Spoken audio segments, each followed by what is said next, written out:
Vibe blowing at the jack, got the loud jumping at the back. Everything I'm on slack. Everything I do is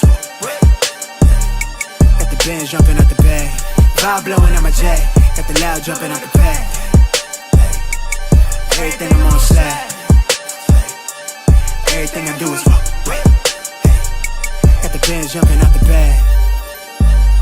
Another milestone, look at that. Paper boy, got my paper route till I'm 6 down on my back. I'm an old soul like my dad. My old girl's still a fan. And yo girl at the live show, so don't act like I ain't the man. I'm kicking my feet up, get frank like Aretha. I'm calm, but I'm teed up, just flip me a stack. The re-up just doubled up off of the muscle, I stuck to the task. They see me, I'm troubled, I'm bubbling up till it's stuck. And they want me to stay where I'm at. I'm good everywhere that I'm stepping, my presence is crucial. You know that this shit not on trend. On a big wave, I'm controlling the tide. Snake eyes when you rolling the dice. So with the stakes inside, I could never take another nigga advice. They can't reach the sky, I'm aiming up high. I just wanna know what it's like. Y'all know what it's like, I come from outside of this. Out the quicksand, I'm the big man, doing big things. Cop a big change, up a state lines, doing stage dives on cam. Get my good side. It ain't no limit to my vision. Check the temp, I'm on fire with it. Got the bands jumping out the bag, Prosecco on ice. I'm nobody nice. Gonna run up a check, demand my respect. I'm doing the most, I never quit. They want me to quit. I'm good as it come, I'm good as it gets. Vibe blowing at the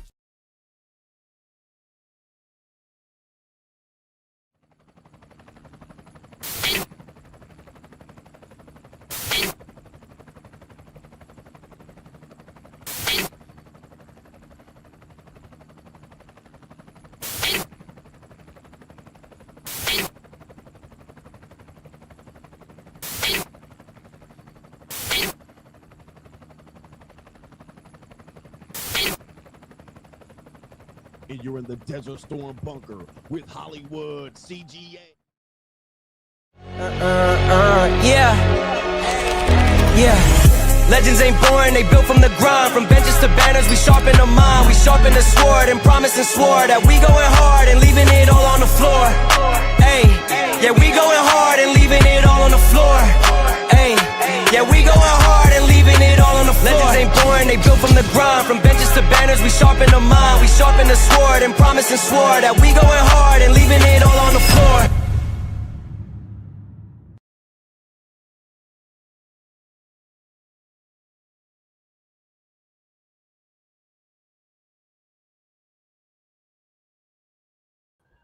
What's going on, everybody? It is Coach Greg Adams back in here with another YouTube live stream. Shout out to the Coach Gang for being in here, being involved, and being active on this YouTube channel. And welcome back to the internationally known and recognized symbol in YouTube and podcasts, edutainment, the Boss Up Show, part of the Free Agent Lifestyle podcast here on the Free Agent Lifestyle channel. You in here with the Bruce Wayne of this ish.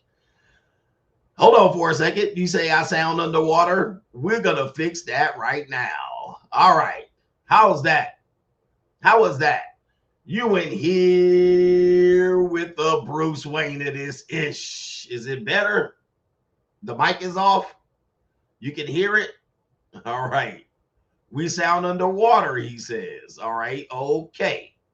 Okay. It's not better. All right. Okay. Hold on for a second. Hold on.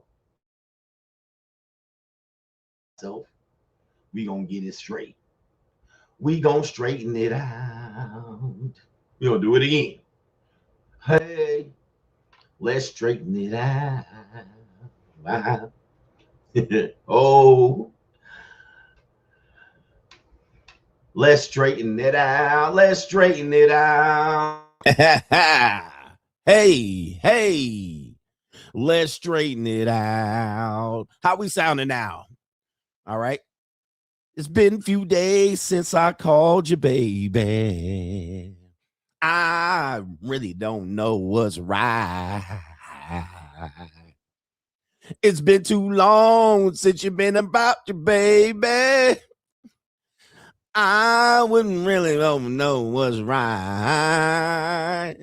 Hey, let's straighten it out. Let's go. That boy good. All right, shout out to y'all, man. Let's do it again. Let's do it again. What's going on, everybody? It is Coach Greg Adams. New. Back in here with another YouTube live stream. Shout out to the Coach Gang. And that's you. For being in here, being involved, and being active on this YouTube channel. And welcome back to the internationally known and recognized symbol of podcast and YouTube edutainment, the Boss Up Show, part of the Free Agent Lifestyle podcast here on the Free Agent Lifestyle channel. You in here with the Bruce Wayne of this ish, the King of Kings, the King of Content, and the Speaker of Truth, yours truly, the Notorious One. New World Order. AKA Mr. Coachellini, better known as the prognosticator, Coach Stradamus. And you're in the Desert Storm bunker with Hollywood CGA and EWF. Smells like Teen Spirit. That's every woman's fantasy in the whole fucking show. I'm the CEO Niggero of Fixes Binds LLC, the unbinder, the undebatable, the undisputed best edutainment here on YouTube. You can call me Senor Gregorio Graybeard. The ladies love to call me Mr. Your third leg was just phenomenal. Greg. Also the man with one trabajo, that is the ecclesiastical Mitch Slapper. You're looking at the anointed one. Acknowledge me. The founding father of the After Pill. The junior college sociologist, the Morpheus of the mating matrix, the chocolatey Confucius, the Black Moses, the deliverer, also known as the man that walks in the spirit of Elijah. I'm the man with more nicknames than anyone in the game, because you can call me Mr. James Bond, the Lord of the Lings, Ling Arthur. You can call me Malo Poppy, also Hentai CGA. You can call me all of that and above in case you forget my name, the benevolent monarch, the one and only CGA. See God Allah. You're looking at the 14-time demonetized champion of YouTube. We got a great show for you lined up today. We got actress Lisa Raye. White people, catch up for us. This is a nigga show today, all right? The head of the niggertainment department has made me produce this content for the Negroes. All right. And we're going to catch the white people up on your white people activity here shortly. White people, you might not know who this woman is. Black people know who this woman is. AKA Lisa Raye, AKA Diamond from the movie Players Club. All right. She's supposedly an actress. I've never seen her in anything. All right, I've never seen a movie with her being featured, to be honest with you. She seems like a terrible actress, but that's not to say anything negative about the woman. I'm just describing her skills. But other than that, she was a nice, pretty, young, light-skinned piece of calico from back in her day, from the 1990s. All right, we done with the 90s, ass niggas. All right, we done with the 90s. Well, Lisa Raye became famous just for about all the other reasons all of her skeezer friends became famous. Notably, Claudia Jordan. She was just a woman cosplaying as a black woman, all right, or a mulatto, and she just a Mexican. All right, Claudia Jordan. All right, just a fine woman, exotical, light-skinned, melodical. All right. Vivica Fox. I will give Vivica Fox her due. She's one hell of an actress. She can play a sapphire like no other. All right, that Vivica Fox. That's all her characters. Girl, honey, child, sapphire. She basically playing the girl from What's Happening, the sister from What's Happening. She's playing a grown version of that woman, you know. Just a sapphire. Well, anyway, white people, because they have a phrase called "black don't crack." All right, and shout out to that guy. He's on YouTube. He's a rapper. He freestyles about people. Man, I wish I remembered his name. This is a crime. I'm committing my own crime. All right, but anyway, he says black don't crack, but it sure swells. All right, it does. It sure does swell.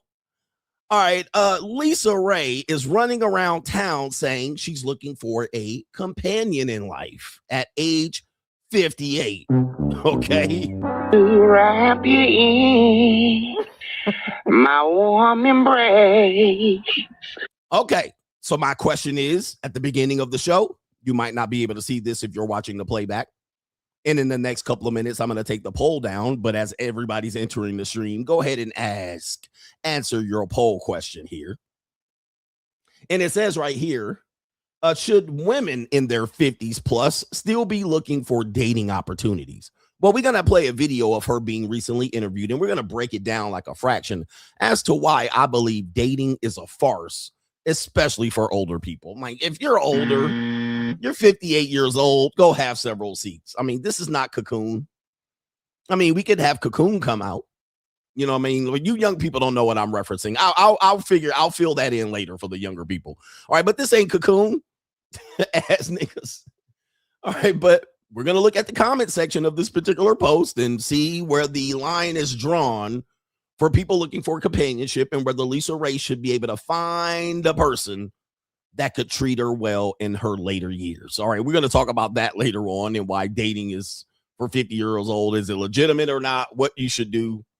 And maybe there's a skit related to this. Anyway, we also have coming up here a lot of doom and gloom CGA. We're going to ring the Undertaker bell quite a few times. All right, quite a few times. So get ready. And we're in peak political season. We have Gavin gruesome Newsom, the current governor and the governor of California, Californication, California. All right, Gavin Newsom, as he's putting out his presidential candidacy for 2028 election, we're almost there. You know, you got to give about 2-year run. We're at the 2-year run mark here, getting closer to it. And we also have the midterm elections. Gavin Newsom throwing his hat out there. He's releasing a memoir for I don't know what reason. Like, why do we need a memoir? Well, Barack Obama released a memoir before he ran for president, right? You know, that's what people do. He's doing appearances in front of the black people. All right, he's going in front of the black people. Obviously, he needs the nigga vote.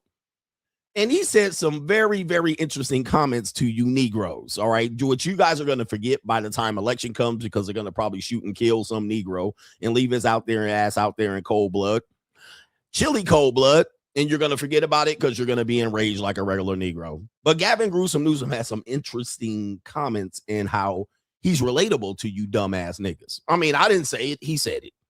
So we have Gavin gruesome Newsom, presidential candidate for favorite to win, by the way. Favorite to win. And by the way, I called that long time ago. I called that in 2020, by the way. Just I don't want to hear nobody say they called it before me, because I come from California and I know gruesome Newsom. I know Gavin Newsom, and I know how he relates to these women. They love Gavin Newsom. He was set up to be running for president. He's Pelosi's godson, if you will, Nancy Pelosi's godson. So this is a foregone conclusion. He's pretty much the favorite, and the favorite to win, by the way. He's probably going to win. I mean, this is an early take. I don't know who the Republicans are going to run. You know, they can run J.D. Vance. They're kind of in a quagmire. They got to run. Who they going to run? Marco Rubio. Marco Rubio seems like the favorite going on right now. I know people are going to say J.D. Vance is the obvious, but not a lot of vice presidents do well going into elections. All right, coming in, Kamala Harris lost. All right, George H.W. Bush won. All right, but Joe Biden didn't immediately run and win after being a vice president. He had to go sit down and have several seats. All right, if I'm not mistaken. All right, so yeah, he had to have several seats, and then he came back and won. So Al Gore lost, but he won, but he lost. he actually won, but that's neither here nor there. American politics. Doom and gloom CGA coming up here. We're getting all political and economical and vacational here coming up. And we have a much more. A boy, Chad, Cowboy Chad, catches his girlfriend cheating. All right, even Chad gets cheated on. Wait till you see Chad get cheated on. All right, and how Chad handled it. All right, anyway. But to contribute to today's show, $ the Notorious CGA, it is on the Cash App. It is Venmo, Coach Greg Adams TV. You're also looking at PayPal, which is paypal.me/Coach Greg Adams. And that's going to be somewhere near the top of the description box on the Free Agent Lifestyle channel.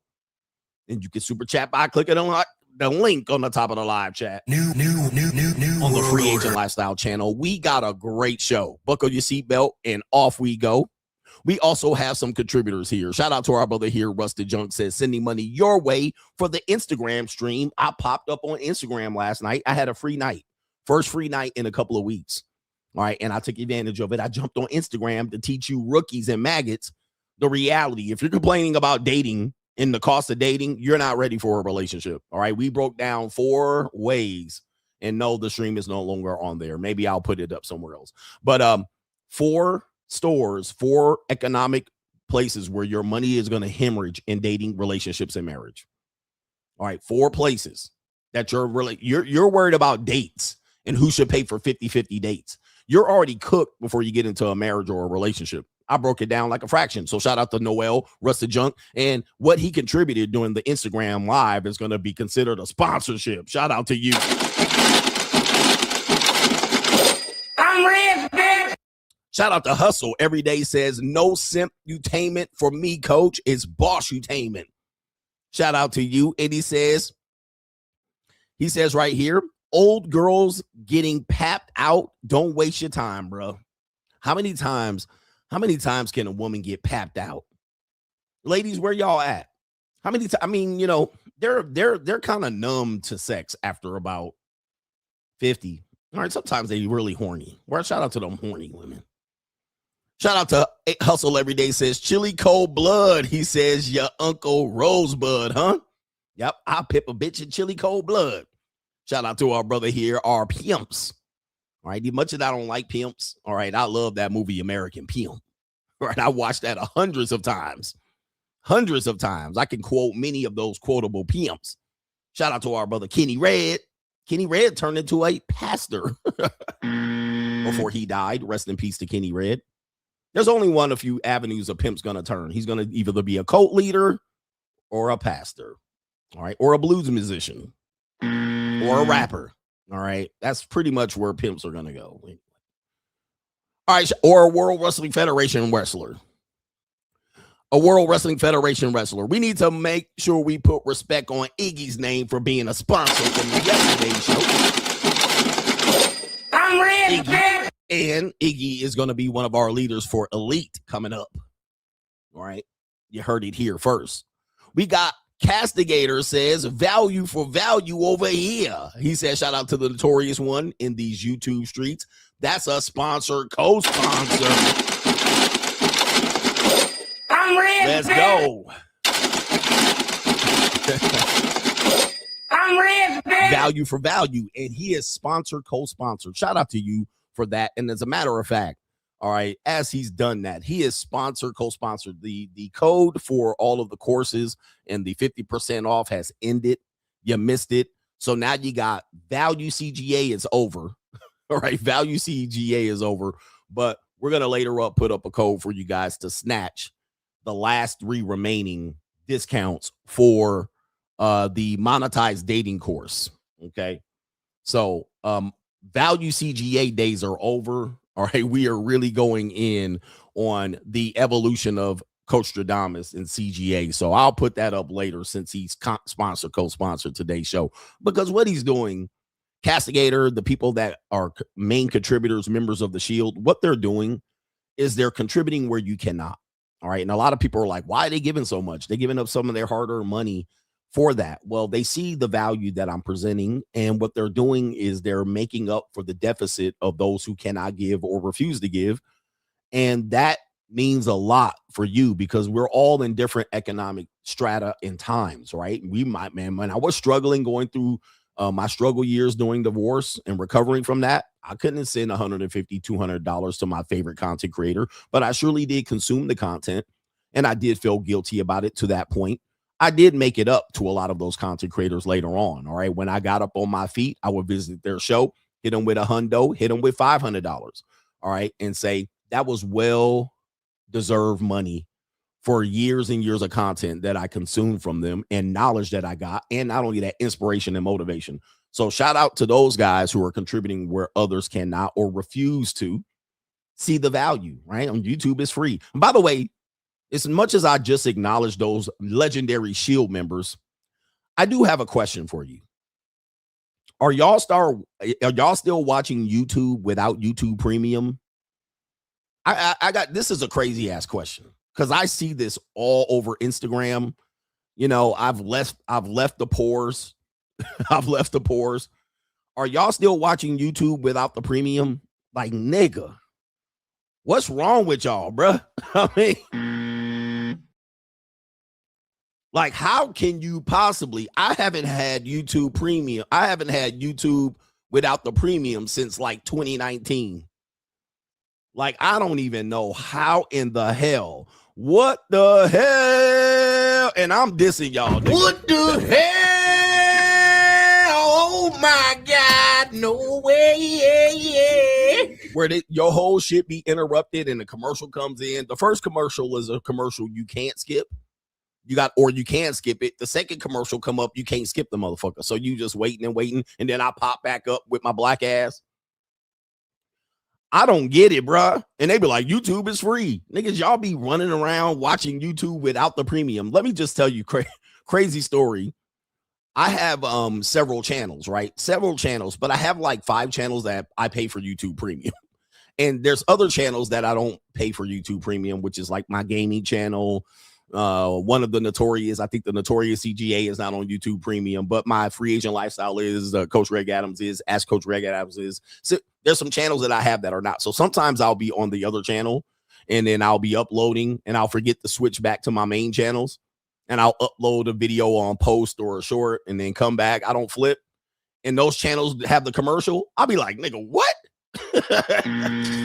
All right, I'm like, oh, let me click on this video. I'll click on it and the commercial will pop up. I'm like, nigga, what is this? What the hell?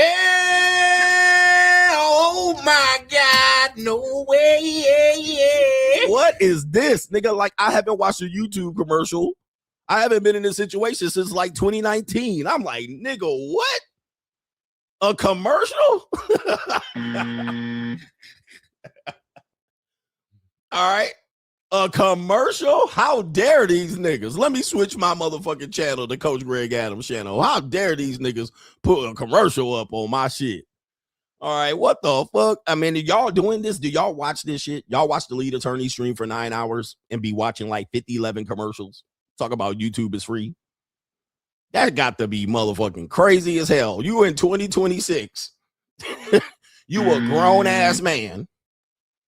You a grown-ass man watching commercials on YouTube. Nigga, you got the, man, check your motherfucking man card in, nigga. Check your motherfucking man card in. And YouTube, I'm just saying YouTube, I just sent y'all some money, nigga. I just shamed these niggas for watching commercials. Like, are y'all crazy? What kind of nigga is you? Like, there's 2 type of people, bro. If I'm hanging out with you and you tell me YouTube is free, you at my Boss Vegas event, we out here smoking cigars, we out here chilling at the cigar lounge and put hands on nice juicy thighs, and yo dumb monkey ass tell me that YouTube is free and I watch the commercials, nigga, I'm gonna be like, oh, get out my event. Get the fuck up out of my event. Like, you're in my event. Nigga, did you even pay? Let me check the goddamn tickets. Check the tickets. Check the list on this nigga. Check the list on this motherfucker. Are you crazy? You got to be kidding me. But anyway, there's 2 type of niggas out here. There's 2 type of men. And I know there's a broke nigga and there's niggas that don't pay for YouTube channels, commercials. All right. Unbelievable. You can't be Coach Gang running around here not paying for YouTube Premium. Like, come on, bro. How much is it? $14? All right, nigga, stop. All right, anyway. Man, I refuse to pay for commercials, nigga. I refuse to pay for YouTube. It's a grift, ass nigga. All right, nah, bruh. Nah, bruh. Anyway, where we at? Let's get to this part of the show. I got to get some other contributors. How about we do that?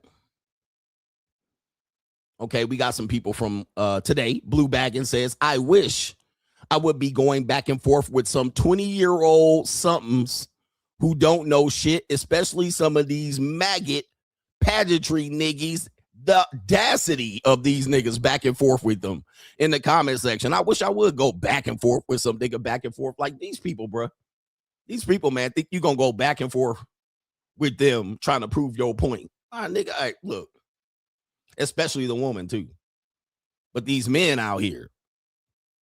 Carter says, yesterday's rant was epic and well-deserved. It's discussing the way these content thieves disrespect and disregard you and the angry man. Remember, you told free agents to consider surrogacy. Well, Boosie just went on Vlad and said he's going to Lingland to do exactly that. Wow. What kind of fuck you give me? I've noticed a lot of people are going over, and man, I'm telling you, a lot of creators, a lot of these rappers are going to Lingland. Rampage Jackson, although he had a Ling, he was married to a Ling. He went over there. They had the whole Rolling Loud. Now Boosie, I know he's Coach Gang. I didn't turn them on over to Lings. He's going to Lingland. I've seen King Foot 6'8" the Great with a little tiny ass Ling. I mean, I was like, boy, he about to wreck this fucking Ling. And she a Filipina, and she gonna love every minute of it. Filipinas are savages. And Thai women, the women from Isan, you can call it Isan or whatever however you pronounce it. Them tiny women love to get ravaged and wrecked. All right. Just so I was like, boy, but you notice the Lings are taking over. What kind of fuck you give me? Right, the Lings are taking over. People are going over there. And I've been saying this for a long time. If you wait too long, you're going to miss the boat. Okay. If you wait too long, I'm going to wait. I'm going to stack my money up and go over there. It's over. Man, them niggas went over there and ravaged. All right, they done laid waste to the Lings over there. And them Lings love it too, by the way. Don't ever feel sorry for those Lings, all right? Don't ever feel sorry. Those poor girls, nah, they love it. Them girls be up in bed loving it. They love every minute of it. All right? Some of them fall in love. All right, but they love every minute of it, man. All right, and it is what it is. And by the way, Mr. Cartier, that's a co-sponsorship too. You guys are all chipping in. Shout out to you, brothers. Shout out to you, Mr. Carter. And shout out to the angry man, too, man. I know people don't like him. He's one of those polarizing figures, especially for black men. I don't know what it is, man. They don't attack me because I'm an Uncle Tom. All right. But they attack Anton and Angry Man all the time. All right. They draw a lot of hate. And I think it's because they try to represent the street a little bit. You know, they try to be like, you know, represent the niggas like that. Y'all know me. I'm a Sambo, you know. I'm a whole goddamn Chicken George nigga. You know what I mean? So I don't relate that way. So they already just like, Coach a lost cause. He don't believe in God already. You're like, how do we pull this nigga in? Right? How do we reel him in? He don't like to be in the community. Fuck it. But because Anton, and particularly an Angry Man Valdez, they kind of represent that edgy black street hip hop culture. But then when they represent conservative views, people don't like that when you kind of represent Negroes. But they know, all right, they know I'm a lost cause, nigga. I like white women. I like women of all races. I'm not one of these I date a black woman type shit. I don't even fucking try to fuck around with black women. I don't even know. But so that's why they get on them brothers, man. People don't like them. They like to call them out for their hypocrisy. They pretty much leave me alone. People just leave me alone. They like, fucking CGA a lost cause. All right, everything about him. But anyway, shout out to Angry Man. People be stealing from him for a long time and not giving him credit. And he recently just got his shine on YouTube after being on for 10 years total. He really has gone out to become legendary in the last 2 years, right? Because he's blown up for his YouTube shorts, and his shorts does well on all platforms, TikTok and Instagram and YouTube. He's getting his just due, but he had to get leapt over by everybody for many, many years, and that has been his driving force to become a legendary entertainer and edutainer to this day. He gives out great advice. He gives out great advice for men. All right. But it's kind of rubs men the wrong way. I get it. It's edgy. It's edgy. Pause. Is that a pause? But I'm a suburban Negro. You already know. I grew up in the cities all the way from 9th grade, but I'm a suburban nigga. All right. You can't tell me no different. All right. I don't know nothing about what y'all Negroes talking about. And shout out to Mr. G said a ninja is trying to join the $50 money mindset, but it is sold out. Make some room for a brother could join if possible. Shout out to you. Uh-oh. Yes, ladies and gentlemen, I've been trying to warn you that I did open up a few seats for the money mindset at the $50 level. Y'all slept. Y'all crept and you came. Y'all was sleeping, nigga. Uh-oh. But it is sold out. All right. A day late and $1 show. We warned you, niggas. And by the way, bargain basement value CGA, where I've been trying to sell y'all at the low end, is over. All right. You're going to have to pay up to afford CGA. Catch up, boss up, or get priced out. All right. I don't know, man, because I can open up the seat for you. I got to open the seat for everybody else. But it's sold out. Let me go ahead and show you on the screen. Somebody just show me this on the screen. Let's see here. I'll see if I can find. Oh, you know what? It's not going to show it the way I need to show it. Let's see. The New World Order is in the building. Just messing me up. Let me see how I can preview this. All right. I don't know how to preview the goddamn thing. All right. Let's see if I can do this. I won't be able to do it. Okay. Here we go. Right here. Let's see. What the hell? All right. Hold on. All right. I'm trying to do this shit live. All right. And they won't let me. Let's see. Coach Greg Adams. That's where it is. Let's see where it says it. Oh, no. They ain't going to let me do it. But yep. Oh, I know how to do it. All right, here we go. Yes, I'm an old man that's doing technology. Let's see if we can look at this really quick here. Let's see if we can look at this really quick. I'll share the screen. Oh, yep, it's sold out.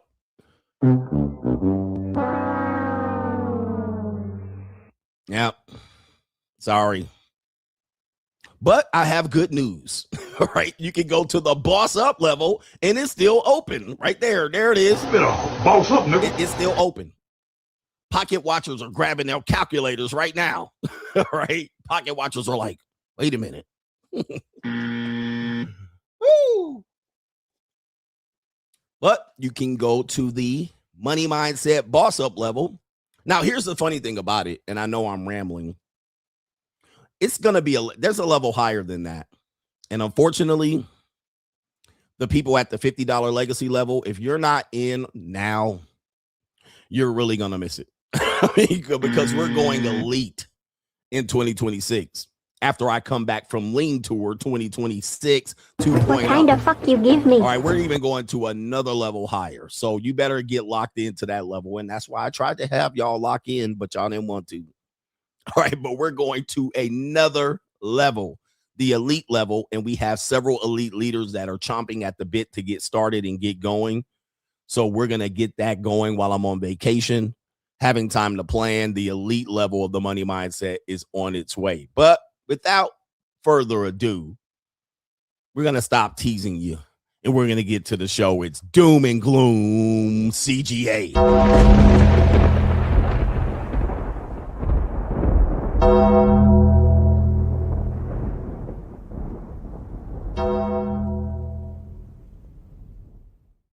Doom and Gloom CGA brought to you by the New World Order.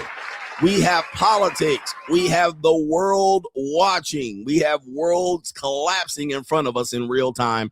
And we have racism, out and out racism on Doom and Gloom CGA. All right.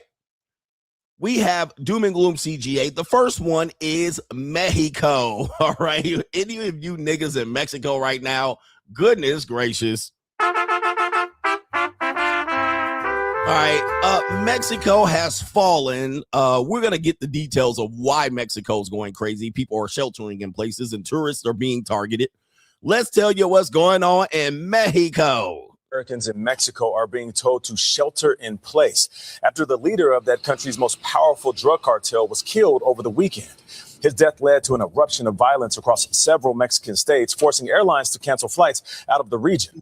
Chaos hit the streets of Puerto Vallarta, the Mexican state of Jalisco, and beyond Sunday, as Mexico's most notorious drug cartel fiercely retaliated after soldiers killed their leader, Nemesio Ruben Ascuera Cervantes, widely known as El Mencho. Ascuera Cervantes was wounded during an operation to capture him in Jalisco and died while being flown to Mexico City. The cartel he led has the highest cocaine, heroin, and methamphetamine trafficking capacity in Mexico, according to the U.S. State Department, which had previously offered up to $15 million for his capture. The violence also hit Jalisco's capital, Guadalajara, just a few months before Mexico's second largest city is scheduled to host FIFA World Cup matches.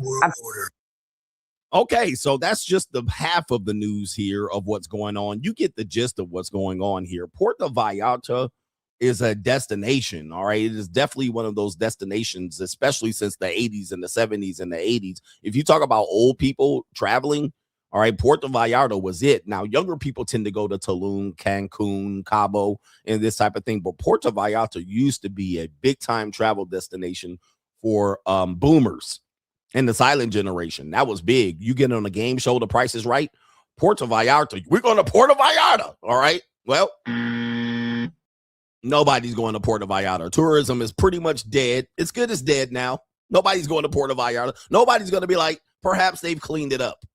And I don't know if you guys know this. The Cartello runs Mexico. I know they got a president and all that shit. President, you know who-ish. Mexican, you know who. All right. A female president at that. She tried to say the cartel is not a big deal. Well, listen, I don't know if you guys know. Even the resorts that you go to is pretty much the cartel runs. All right. The cartel runs Mexico. And Donald Trump said, yo, we need to put, we got basically domestic terrorists right here at our border. They're bringing in all the fentanyl. The politicians are controlled by the Cartello. In fact, one politician came out and said, we need to do something about this. A senator. I'm pretty sure that person is not going to be alive very long. But even the president said the senator was tripping. You wrong. But you got the World Cup coming up, and they're so, all right. I know a lot of women. When I grew up in Hawthorne, California, I knew a lot of women from Guadalajara, Mexico. Represent, all right, future gorditas and tortas. Okay. But that's terrible optics for the cartel to go cam. And so what happened was, basically have a divided country. All right. One half of the country, the Cartello runs, the other half, the dirty details. It ain't my politics. It ain't my game. But Trump even said yesterday, who know how another attempt on his life. And now he's taking on the cartel directly. So he's going on here. All right. So, yep. New world order. All right. There you go right there. They don't want me much, my nigga. All right. They don't want me to talk about it, bro. That is interesting. All right. Let me see if I can do this real quick. I'm going to do this right quick. I'm going to have a little bit of fun with you. Hopefully you guys don't see this part of it, but I'll have a little bit of fun. All right. Let's see if we come back.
All right. Somebody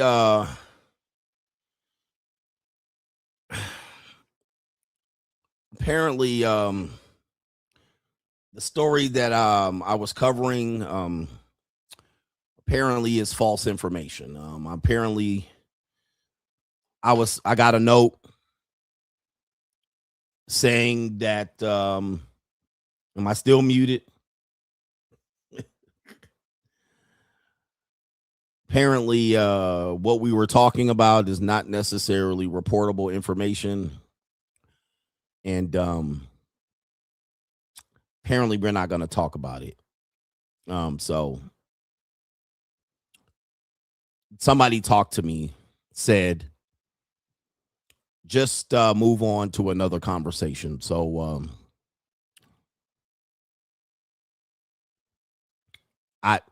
yeah. ¿Qué pasa? ¿De dónde eres? Sí, señor. Sí, el jefe. El jefe, sí. No comprendo. Muchas gracias. De nada. All right, anyway. All right. New world order. All right. Yes. Que rico. Que onda. Yes. Que lo que. Yeah, they can hear me. I'm not mute. Sí. El jefe. Sí. Oh, they can. Yes. Adios. Arrivederci. Yes. Adios, amigo. Okay. New world order. Oh. Well, what were we talking about? We're talking about something else. I was getting hot in here. It's getting hot. What's going on here? Yes, I suppose, should we move on or should we cover the rest of the story? Help me. Help me. New all right, he's order. Gone, guys. Help. New world order. All right, anyway. All right, yeah, we're going to still have a great show. All right, so you know the story. Don't go to Mexico. That's pretty much it.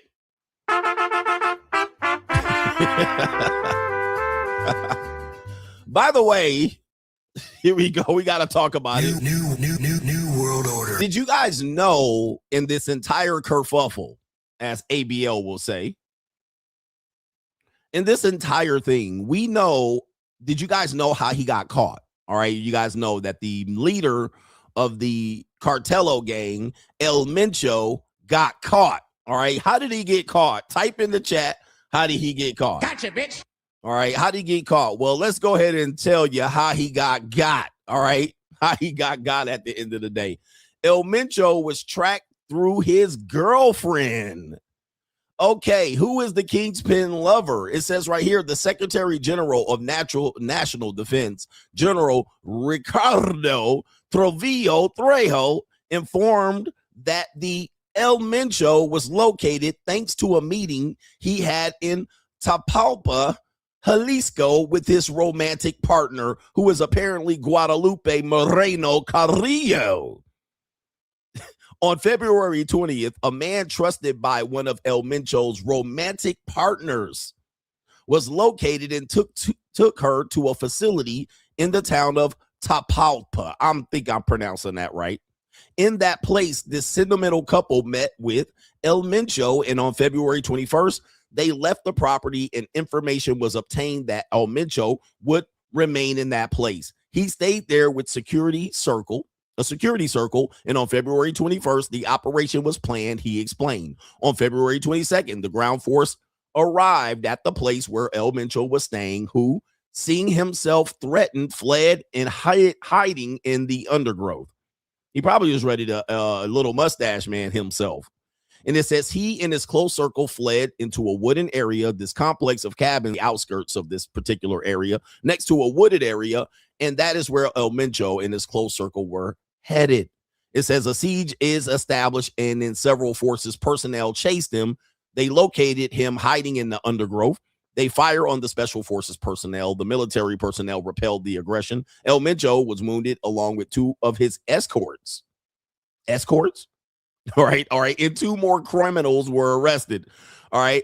And then who is the woman? The woman identity gained public relevance after documents leaked by a news article here placed her as an indirect contributor to the tracking of the whereabouts of El Mencho. Although his personal history remains shrouded in, and the authorities have not confirmed that the sentimental meeting he had with her. It says right here, news reports released since October 22nd by the hacking of the National Defense Secretariat describe her as part of the criminal boss's inner circle, especially after the arrest of his wife, Rosalinda Gonzalez Valencia, for the second time in November of 2021. According to docs, it was after the arrest that the relationship between the woman and El Mencho reportedly began, aka holy mackerel. Okay, but the authorities have not confirmed whether she was the one whom the drug lord had tryst with before he was gunned down. So it was, in fact, oddly enough, and this could happen to just about anybody. We don't know. She could have been actually on the inside. She could have been the mole the entire time. So we have his wife getting arrested, his Cartello Calico. We already know they got mad calicos out there. They got the finest woman. I'm pretty sure she's fine. But it is, in fact, being reported. We don't know if this is true, but it's being reported that they used the woman. Damn. They used the woman. That's his downfall. You're prey on your downfall. This has been all the way since back into the Bible ages, right? We know at least Samson and Delilah, pillow talking, the weakness. All right, the weakness in your head. You know, sometimes the women will snitch on you. They figure out they're in more danger. They figure out it's the end. So all of this, what you're seeing here, the cartel, what they're doing is they're basically saying we need to actually go into our sabotage mode. All right, you take our leader, you wound them, you delete them. Now they're sabotaging all of these cities and states and resorts, and they're terrorizing just about everybody because they've run shit, and now they're having everybody taken over. There's going to be a contingency plan. They're going to contingency plan, tear shit up. But it all started with a woman. I mean, how do you know? It always is that way, bro. So it could have been a spy. It could have been a honeypot. It could have been a woman that was basically gave up the weakness. Apparently what happened was they said they let 2 other couples come in, and it was through the woman. The woman led them to the lair. Oh, man. Now, we can blame the woman on this, but it's the man's fault, man. Women gonna be our downfall. No matter how high up, women will take down kingdoms. All for the sweet, sweet poon nectar. All for some poon. All right, you out there pooning, and oh, man, boy, they can bring you down. Can they? Oh, my goodness. Ring the bell. Gosh, dang. All right, you think you up and you down. And the one person that bring you down sleeping next to you. Sleeping with the enemy, brothers. Sleeping with the enemy. Okay, moving on, since I got a note. You see that Mexican musician that got that note? That right before he was on stage and he was performing? Let me see if I can bring that up. All right, let me see here. Mexican musician. This show is already off the reels because they fucked up my show. Gets note. All right, let me see if I can find this one. What's his name? His name is Sanchez. Let's see if we can find it. Let me see if there's the video. We got to see the video of it. Let me see if I can pull up the video. This is an Instagram, so I can pull it up here. So let's pull up this video. This was a moment with CGA here. So this guy, for people who have never seen this, his name is Chelino Sanchez, reading the death note handed to him by an audience member, realizing this was his last performance. All right. Oh, the humanity. Let's get the horns. Oh no, he's sweating bullets. He like, got to be more careful. Okay. Yeah, he like, this is it. He telling his honey it's a wrap. All right, I made the accompanying music right there. Yeah, he got his last note. Sing your last notes, nigga. This is your last show. All right, when you leave the show, your head gonna be hanging from your goddamn neck. All right, golly. All right, goodness. He said he was a gangster. All right, was he in the gang? All right, yo, sometimes these music, oh, look, he reading the note. Nigga, your ass is grass. All right, that's what the note said, apparently, in Spanish. All right, but anyway.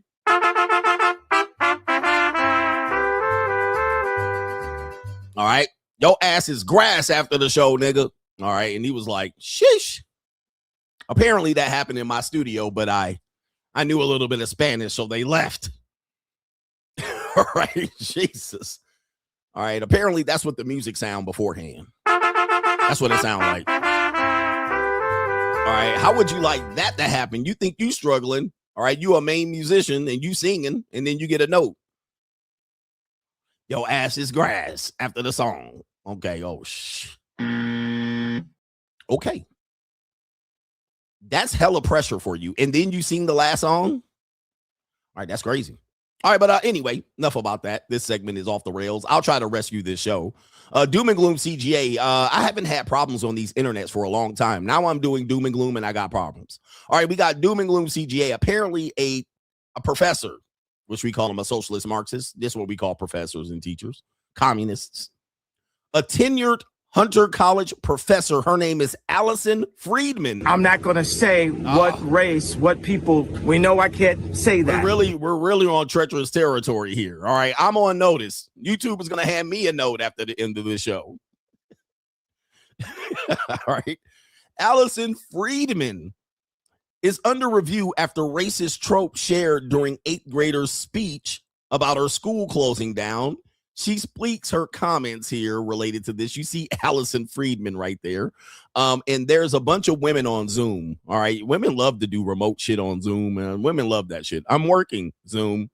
All right. Let's see what this tenured professor has to say about, yeah. Okay, here we go. On Friday, he delivers lessons and helps us fit those skills into our lessons. Schools that like they're too dumb to know they're in a bad school. Independent in our class. I mean, apparently the Blue King said it. Like, if you train a black person well enough, they'll know to use the back. You don't have to tell them anymore. Allison Friedman, what you're saying is absolutely hearable here. You got to stop.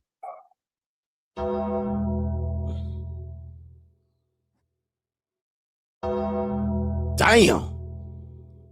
Woo. And here's the thing about it, man. Whoever that maggot was that started speaking, see, this is the funny thing about it, because she was on a hot mic. You know what I mean? That happens from time to time. One of the things I try to do is not be on hot mic, right? Doing things like sniffling and sneezing and coughing and shit like that. I try to turn it off and get rid of most of it. It's hard. You know, when I enter the show, sometimes the mic's automatically unmuted.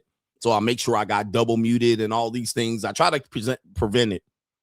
But she didn't mute herself. And the girl was giving a speech and she said she's too dumb. I think she said blacks are too dumb to realize they're not in good schools. Well, ma'am, that's known information, but you're supposed to not say that loudly. You're supposed to not know. You're supposed to say, I'm going to send my kids to good schools, not say the blacks are too dumb to realize they're not in good schools. Now, here's the sad part about it. I'm going to give you another piece of sad information. Look at the white women, all right, or the so-called white women when they heard this. What the hell? All right. They were like, whoa, all right, hands over mouths, the white girl surprise. Look at the mulatto or the Mexican cruise, the mulatto up there. Look at her faces in agony. All right, these are so-called white liberals. These are all liberals, by the way. There's not a conservative on there. Even that Uncle Tom, Dr. Reggie over here. All right, he a liberal too.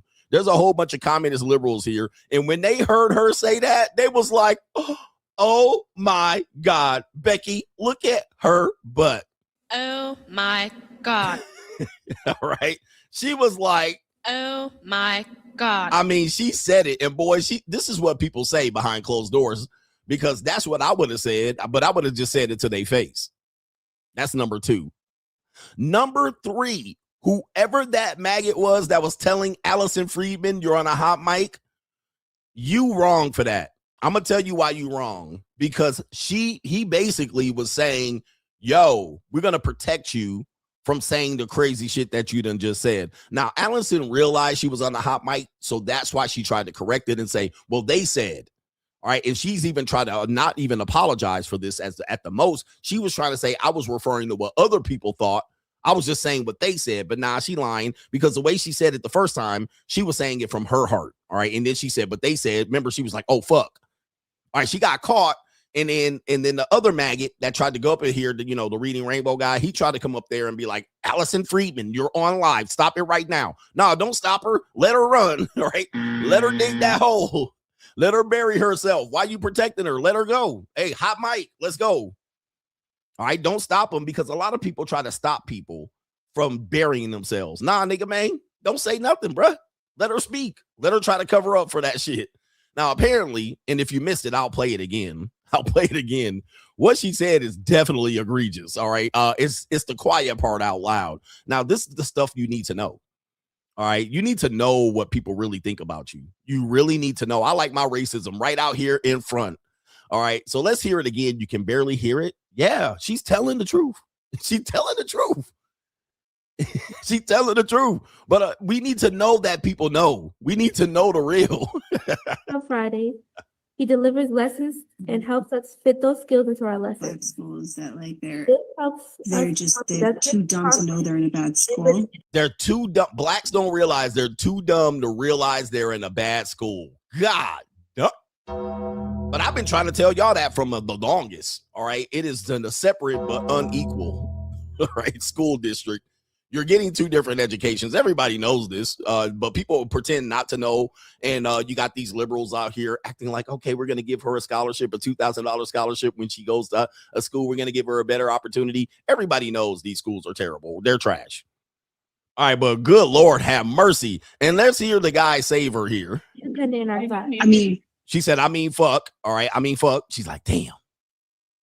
Let's hear her correct it. Apparently, Blue King said it. And look at this maggot down at the bottom. Look at his face. Everybody's face. I love the pause to see the facial reactions. All right, boy, even the Ling is up there like, damn, bitch. And look at the mammy up there with them big ass lips. All right.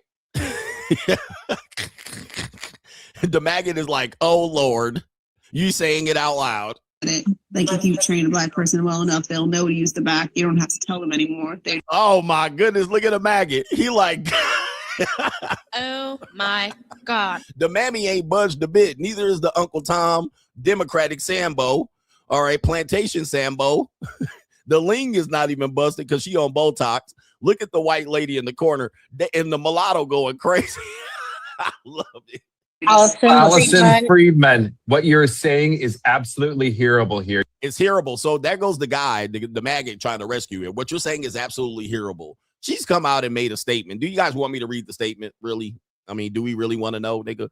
Do we really need to know? I don't really need to read the statement. All right. You guys know what the fuck's going on here. You guys know the real. This is crazy. She rescued it. She tried to just sweep it under her rug. I was speaking not for me, myself. Anyway, you don't need to hear it. And then the last one, speaking of Democratic Sambo, Plantation Sambos, you guys got Gavin Newsom. All right, Gavin Newsom out here. He's going to be the 2028 probably more Democratic nominee. If they run another woman, they're crazy. All right, they're going to have to run gruesome Newsom. He's the current governor of California. He's Nancy Pelosi's godson. Yeah, it's a real deal, man. He's probably going to be the front runner. He's the favorite to win at this particular point. If you were running an election today, the Republicans are going to have to come up with the rabbit out of the hat. They got to run Donald Trump the third time or the fourth time. I don't care how many times you're counting. All right. So Gavin Newsom has this to say here. He's running as presidential candidate. His candidacy starts now. And although it's not official, he pulled up to Atlanta, Georgia to promote his memoir. He has a memoir out for some odd reason. And he's doing a sit down conversation with Andre Dickens. Pause. But he tried to connect with Black voters. All right. So we know with the Democrats, when they're trying to connect with Black voters, they're trying to connect with the lowest common denominator, aka Hillary Clinton said, hot sauce in my purse. All right. What do you carry? What can you go without in your purse? Now, obviously, Charlemagne the God was told to ask that question. Hillary Clinton answered with, I always keep my hot sauce in the purse. All right. We heard Joe Biden say, if you vote for me, if you don't vote for me, you ain't black. All right. We've already heard these things. We've already heard, even recently, the Democrats said here, the person that's going to win, all right, the person that's going to win is going to have to get these Negroes who are, he's going to have to uplift them in the church type of deal. All right. That's who's going to win. You've even had people say and insinuate that blacks don't have IDs. All right. These blacks don't have IDs, so they don't know how to vote. Okay. Just lowest common denominator. Okay. Bill Clinton with the saxophone and the sunglasses. That's another example of catering to the lowest common denominator. They're so dim-witted and dumb and slow that we're going to cater to the lowest common denominator and they're going to eat it up. Even when they get called out for racism, the people are going to defend that person. Okay. Right. So we hear this. We know this. And now gruesome Newsom is joining in. He's the latest Democrat to cater to the lowest common denominator. So what Gavin Newsom says, he responds to Backlash after he is slammed for telling a Georgia crowd. We know the Georgia crowd is a swing state. Atlanta is majority black, but slightly now. That he says, I'm like you. I'm a 960 SAT guy. I can't read a speech. Okay, let's hear what he say here. Let's see what he has to say and see if it matches up and if this is selective outrage. Here we go. I'm not trying to impress you. I'm just trying to impress upon you. I'm like you. I'm no better than you. I'm a 960 SAT guy. and I'm not trying to offend anyone, trying to act all there if you got 940. But literally a 960 SAT guy. I cannot, you've never seen me read a speech because I cannot read a speech. I'm not trying to impress you. I'm just trying to impress upon you. I'm like you. I'm no better than you. I'm a 960 SAT guy. Oh, we heard that already. Look at my African American over here. Oh. Look at him. Are you the greatest? Do you know what I'm talking about? Holy moly. Hey, man, I don't know. What do you think, man? Because black people are defending this. Black people are defending this. Kamala Harris, I wash my greens in the bathtub. All right. I always got to wash my greens in the bathtub. Right. This type of thing. Right. This is the Democrats' MO. We know this. This is what they do. All right. So this is not even, and why is he talking like that? I'm like you. I'm just like you. I can't read a speech. Why? Like, what are we doing? Like, why are you talking so slow? As a matter of fact, I do have the replay up. If you guys want to hear it, let's see what the replay has to say related to this right there. Oh my goodness. All right, he has a 400 credit score like you. What in the world? Oh my goodness gracious, YouTube. Hey, I didn't do this. Stop. Take that down right now. Take that down.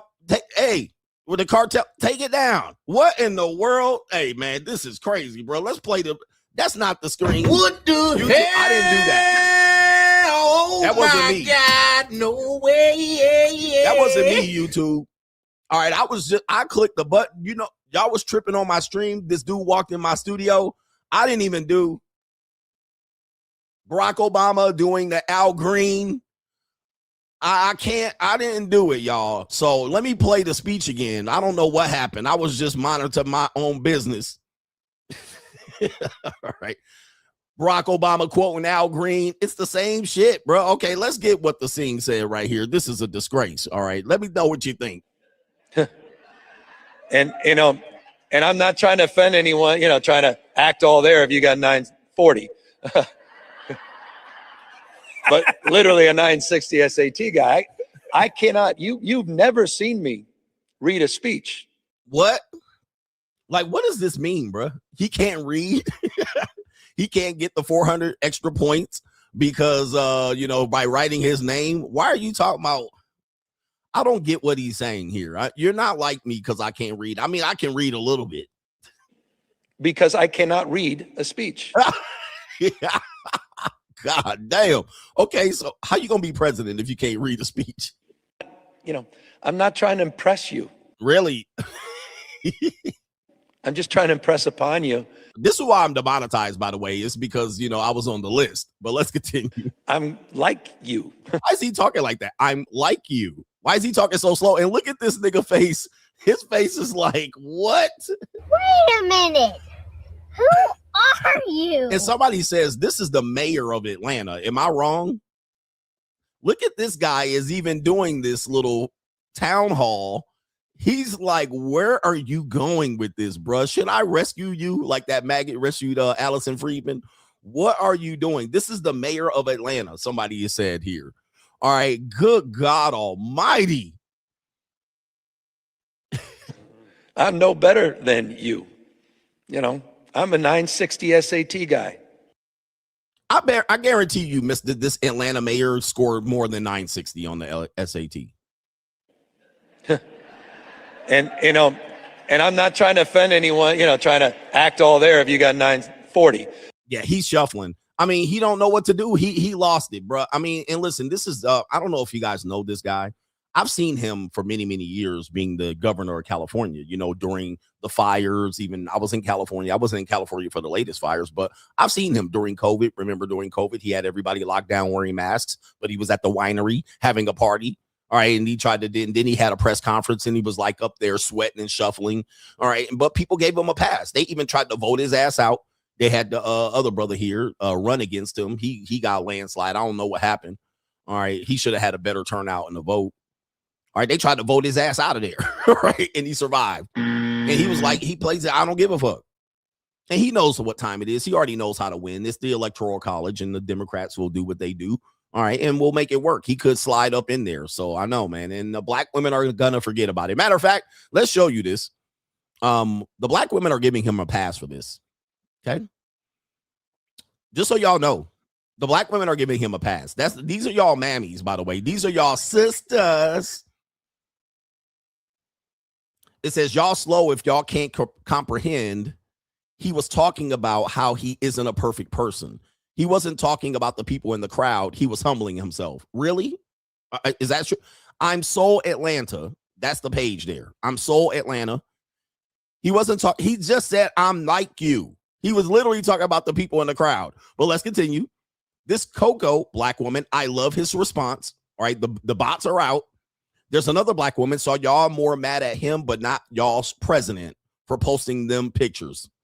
Let me read this again.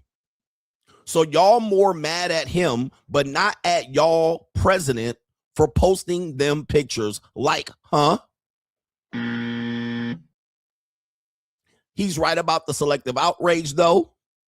Ms. Hairston, that's a black woman. People really reaching black women. I'm here for the last slide because the selective outrage is crazy.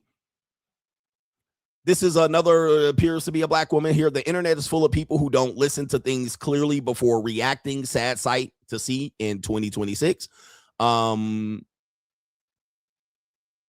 There's a black guy. There's outrage behind this. Someone who is trying to show empathy. What did he do wrong? What did he say wrong? This black woman, y'all doing too much. I mean, I look. Comprehension tried to chase some of y'all and said, nah, I shall rest, black woman. Okay. I listen. This is why when y'all say, well, you don't date black women. Well, all right. Exhibit A.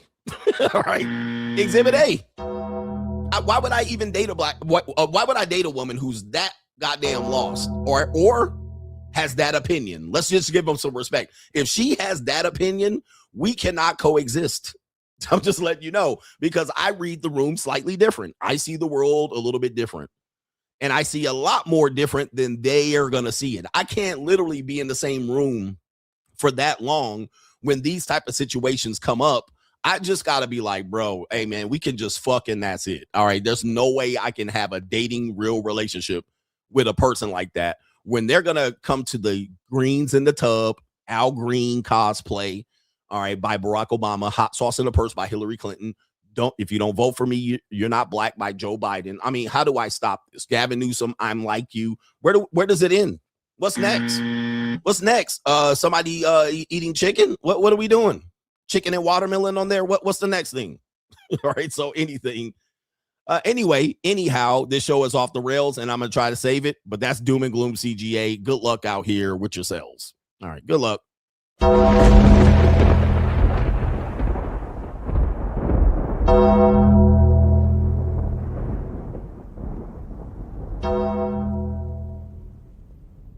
Money Mindset 2025. Join us if you are looking to elevate your mindset to the next level and get your financial information and game back to where it needs to be. This is the Blue Chip Mindset on steroids. We have 80 plus episodes from the last 2 years that you missed available via playback. You can get all of those episodes. Also, every live stream on Sunday night with all of our great contributors with subjects, cryptocurrency, investment, money 101, money 201. Also, if you're looking to become a social media content creator, this is the group for you. 2 times a month, we give you content creator information about how much money you can make via content creation. What are the most popular forms of content creation coming forward in the next few years, and how you can capitalize on an opportunity to be a content creator. Join patreon.com/Coach Greg Adams to find the Money Mindset link. Let's get our Blue Chip Mindset on. The window is still open. A couple of points of interruptions and corrections and notes. Larry Elder was the guy that ran against Gavin Newsom. He had a pretty good campaign, but they called him Uncle Tom. But shout out to him. I do want to acknowledge him for that. And we'll go forward with the show. We'll go forward with the show with today's contributors over on PayPal. Thank you for your patience. We have our brother here. It is our brother here, Taiwo. You missed my super chat last Friday. No, I didn't, because I remember calling your name. He says, but you stay busy. Monk mode and debt consolidations are still my top priority. Thank you for your wisdom. I'm grateful to be in the same world. Legendary men like you exist and impact. Free agent lifestyle for life. Shout out to you. We're going to call you T.I. in the building. Shout out to you. Good morning. But I did read your super chat because I remember I couldn't pronounce your name. But here's the funny thing about it here. All right.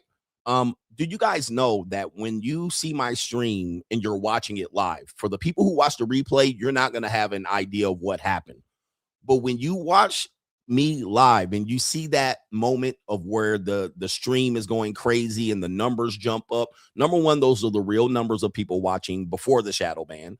But YouTube seeing that the thumbnail and they see me put the Newsom thing in the cartel, it triggered the AI, and you saw the problems that you had in the freezing.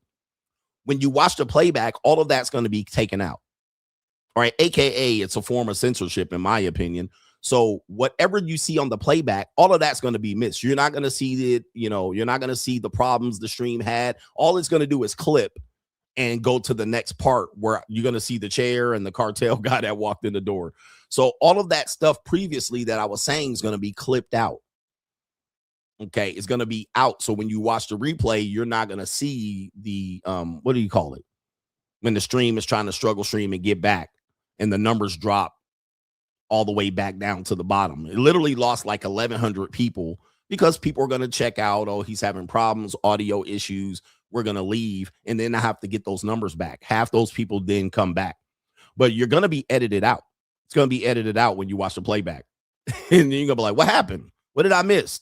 Why did it clip? Why did it skip? And new world order. That's how that works. We have our brother Kalen is in the building. Kalen says 2 things. Number 1, monogamy requires discipline, sacrifice, and effort. It also requires you to be desensitized in a good way. Kind of. If there's a good thing going into relationships, if there's a good thing going in a relationship, it's harder to break up. However, people don't have these attributes to make monogamy a real thing. Shout out to you on that one. Monogamy requires you to sexually repress yourself. Who was I just studying talking about that? Oh, Hugh Hefner. He was talking about sexual repression, and people think he was New World Order too. New But world sexual order. repression is not always healthy. All right, we live in a society that is, I believe this. You don't have to believe this, but areas of society a lot more makes you sexually repress your feelings. And then, everything is weird other than like marital sex. But what people find out is that when they get in marital sex, they are not enjoying it, or people can't leave that repression behind. people will think that sex is nasty no matter if you're married or not. So if a woman is dealt with religion or some sort of ostracization, is ostracization a word? All right. She's been told that sex is nasty and dirty. Well, when she gets married, guess what? She'll still think sex is nasty and dirty. So that then when you are in lust in your marriage and you're constantly wanting sex from her and you're like, hey, I waited for marriage. And now, since now we're married, we should have sex as much as often. She will be like, yeah, but why you want to always be on me? And why she'll still carry that repression into the sex, into the marriage. Ostracization is the word, ostracization. So that is the cause of sexual repression. We've seen even a guy who said he had some issues with sexuality. He was kind of trolling, but he then said he grew up in LDS. And I actually called it out. I said, I think he's a Mormon. And then he eventually said in a video that he was Mormon. That's sexual repression. And we repress our sexual feelings quite a bit to follow norms and mores and social culture. But Alan Roger Curry actually says something in his book, The Possibility of Sex. I've been wanting to research this. I'm going to become a researcher here. I've been wanting to research this. He insinuated and suggested that during the time of the Victorian era, it was that the women were the horn dogs. They were the ones who couldn't control their lusts. They were the ones out there constantly pursuing men, and men had the role of trying to, like men were the one in high. He was talking about Victorian European. We have to understand that. Victorian European era, it was the women who the horn dogs. They were constantly pursuing lustfully sex, right? They were driven hard by their lust, and they were also trying to get any man they could, right? And the men were dressing up in pants and high heels and wigs and makeup. So it's something I want to dive into, pause, and study. That once that happened, then you saw ages of the what I call the time of the I'm forgetting the word, but basically the gosh damn, it's skipping my mind. All right, but let me deal with this real quick. But now what we were looking for is another religious revolution. There's a word for this. There's a time period for this. It's slipping my mind. But when religion takes course again, when people start using religion, the Reformation, Enlightenment. Thank you. The Enlightenment era. So now the Enlightenment era is a result of that. So what happens is there's a lot more religious expectation, and what happens is religion takes course to control women. Okay. So when people take control of women, they use religion, right? That's one thing that they use. And they say, read this Bible. This is how women should act. Proverbs 31. This is how you find a wife. So what happens is that's a pendulum swing. It's a pendulum swing. So Victorian era, and I don't know if I got them out of order, but Victorian era, the women were more lustful. They were the ones pursuing, but they didn't have anything controlling them. Then you have an Enlightenment period that then balances that out. What I'm noticing is this, and I'm just saying this, and we can get the history right once I get the research. What I'm noticing is that today, we have now seen the religion wear off. Religion is worn off. Women have more of a voice and more power, which I think we've gone back openly, overtly to this era. Now, people that say this is nothing new because you've experienced this covertly, okay? Covertly. Remember, there's such thing as overt and covert. What we experience covertly is not what everybody experiences. So you experience it covertly, undercover. But overtly, everybody experiences it, and it's out in the open. We now are in a overt world where the women overtly have reverted back against and repelled against the Enlightenment, repelled against the religion. And now overtly and open, they're now doing the same thing that maybe the Victorian era was credited as doing. The women are now the pursuers. The women are now the choosers openly, and they're saying, only God can judge me. Fuck the Bible. Or this is my interpretation of the Bible. I think that's what we're experiencing overtly now, even that social media exists. And the women are like, hey, we're going to do our own thing. We're going to fuck who we want. And this is what I got a video that shows this, that showed you CGA was right on this one. All right, and it's the evil world we live in. Do I have that queued up? Let's see here. Should have that queued up. Yeah, I do have that queued up. It's coming up next to describe this. So yeah, it is what it is. And I think we're men. I had a conversation with a potential JUCO. And she basically said, and I basically said, what she said was, I'm not looking for anything serious. All right. This is a typical conversation with modern day women. I'm not looking for anything serious. I just have my needs. I'm in a bind, so forth and so on. Same story across the board. And when I told her, my response is, hey, that's fine. That's great. You do what you do with me. You're on my time. When you're not on my time, you do what you do. All right. And this area of relationships for women in a certain era is perfect.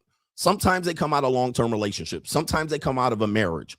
And sometimes they're in their 20s and they want to explore. Sometimes they're just they're in a growth period. And I said to her, this is not a red pill conversation. I said, it's interesting that 20 years ago, this would have been ideal for men. Follow me. In dating in the early 2000s, men would have had a field day if women would just like, yeah, I don't want anything serious. I just need my needs met. I need to bust that nut. I don't need you to chase and look after me. Give me my freedom and space and let me do what I do. Men would have loved this 25 years ago. They would have been like, in fact, men were asking for this 25 years ago and better, even into the before dating apps and right around dating apps. This would have been ideal for men. This is what men asked for, and these women called us dirty fucking dogs. But I said, I find it interesting that today, now women are more commonly, overtly willing to say this to get their needs met, whether financial or sexual. And it is the men who are losing their fucking minds about it. Let me catch you up. It is the men who can't handle this. Have you noticed this across the board? It is the men. Now that women are out here going, all right, yeah, there's a guy for the sex, there's a guy for the financial, there's a guy for the emotion. 25 years ago, men would have loved this era. They would have loved it if women were like this. But today, what do you see? The men crashing the fuck out. Can't handle it. They're priced out. They don't want to participate. All right, even at a cold approach, niggas, the woman said, okay, go across to the Momo, $150. The guy was like, oh, I don't want to do that. And it's coming at it. It's a little bit different because the women are kind of priced it up a little bit. Okay, yeah, well, just help me out with some gas. All right, pay for the groceries. I'll cook. And dudes are like, this is just too much. It's not ideal. It's not like they're handing it sexually out to everybody, but they're like, okay, if we're just going to have sex, well, then just, $50, $100, $150. If you want me to cook, pay for the grocery.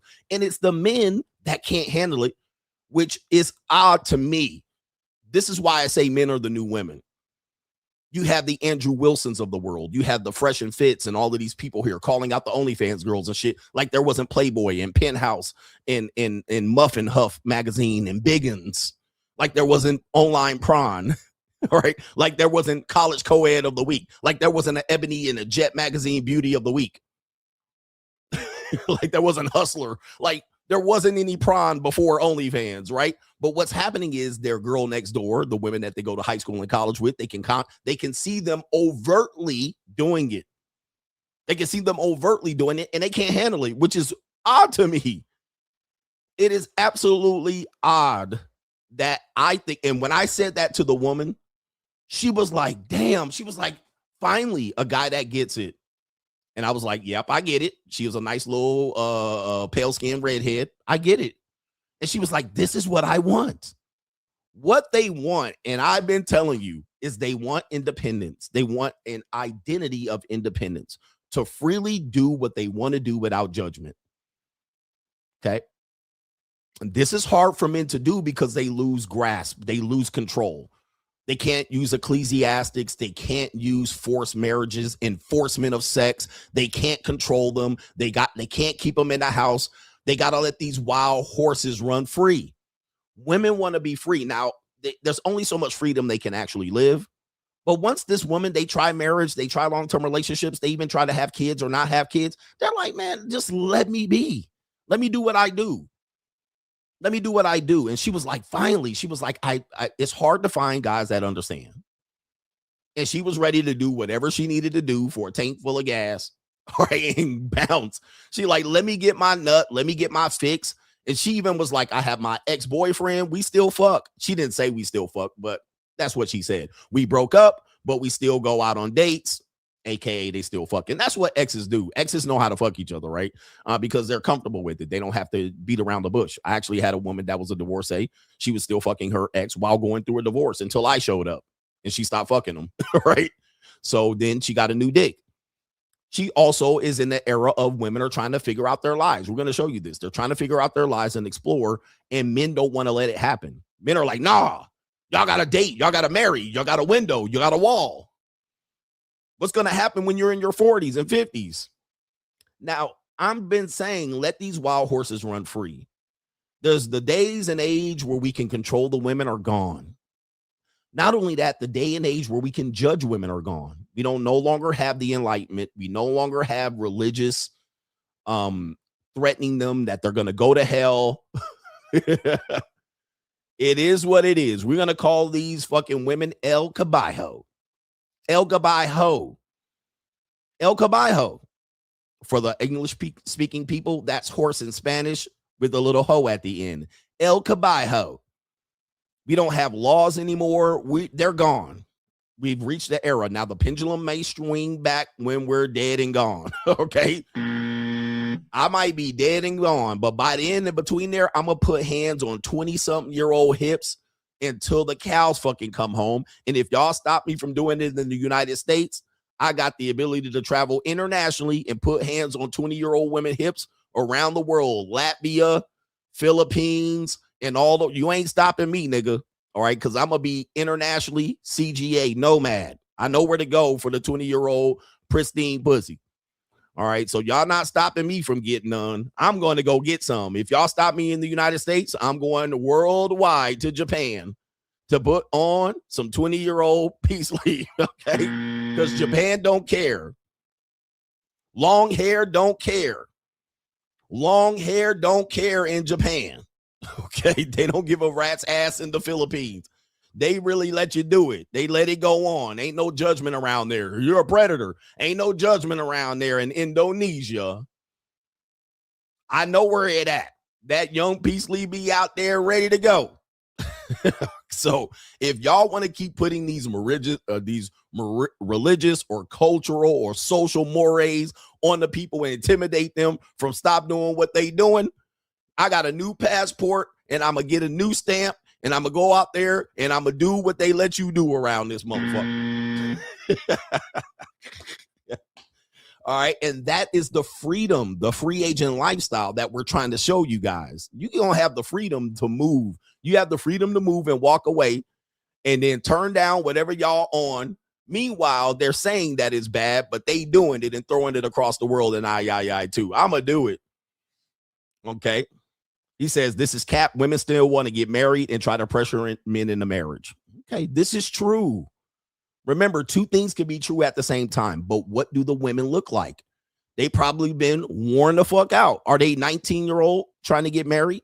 Are they 20, 22, 25? At what age do women want to pressure men into marriage? What is your experience?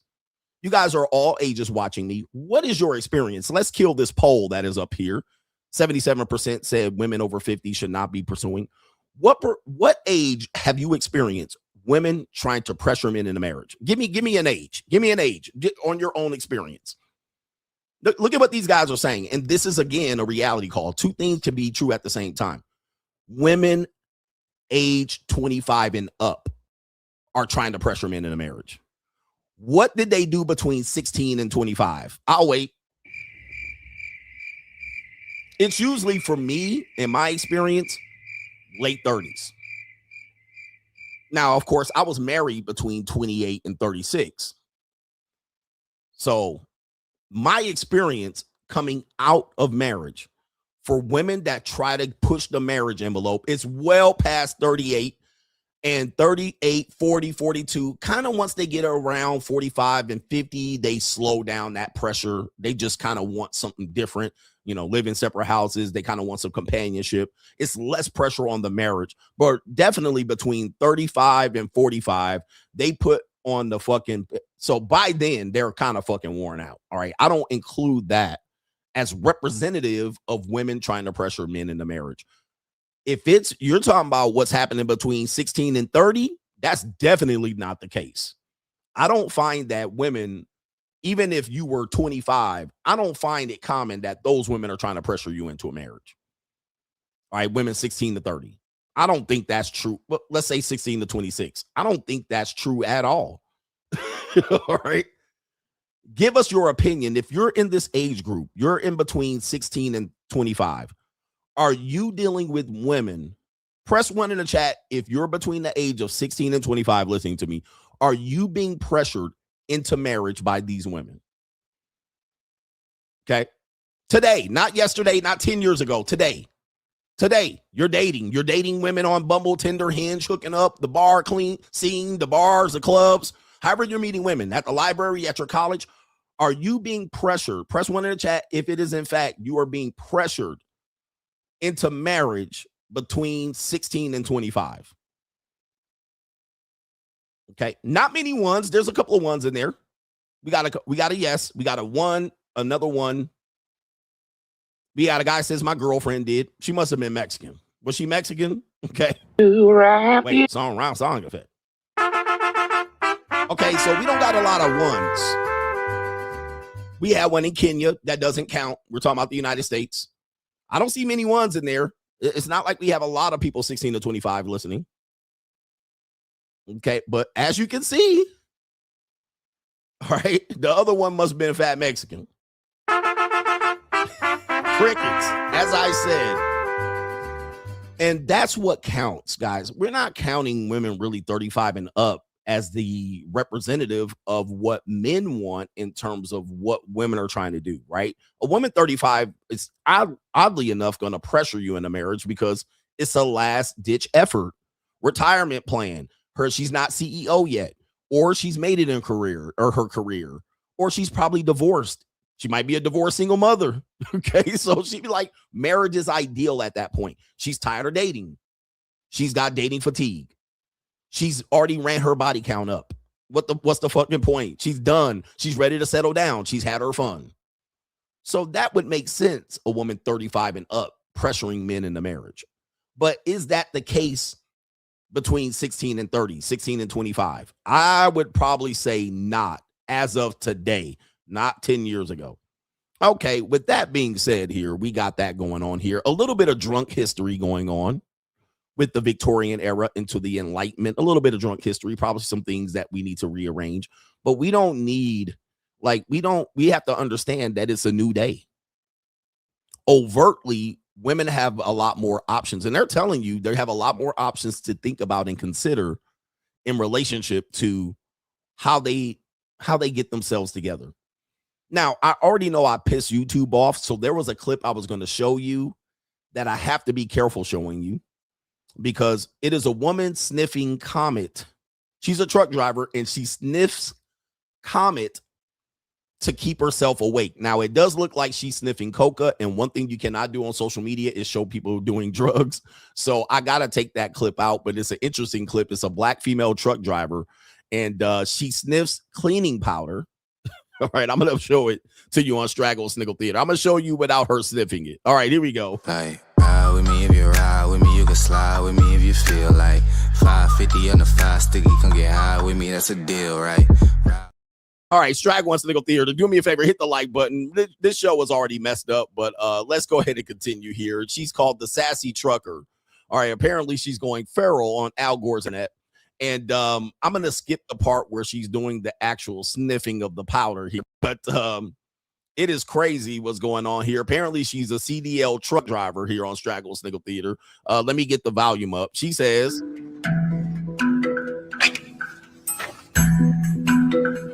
check my lights, and they're not bent, broken, or cracked. My name is Sierra. I live in Katy, Texas. Boy, oh boy. I'm a truck driver. I've been driving for 8 years.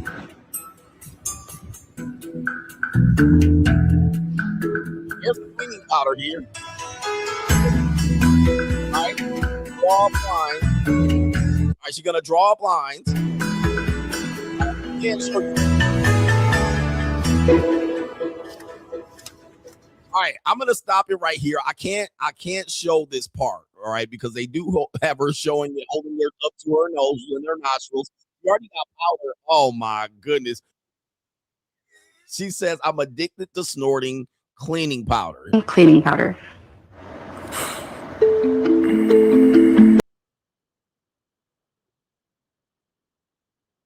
Humanity. All right, I can't show. She's addicted to the smell. All right, just in case you can't see. It feels really, really good. And when I'm sniffing it, it's amazing. Oh. I even got my nails to match the cleaning powder. It's my favorite color.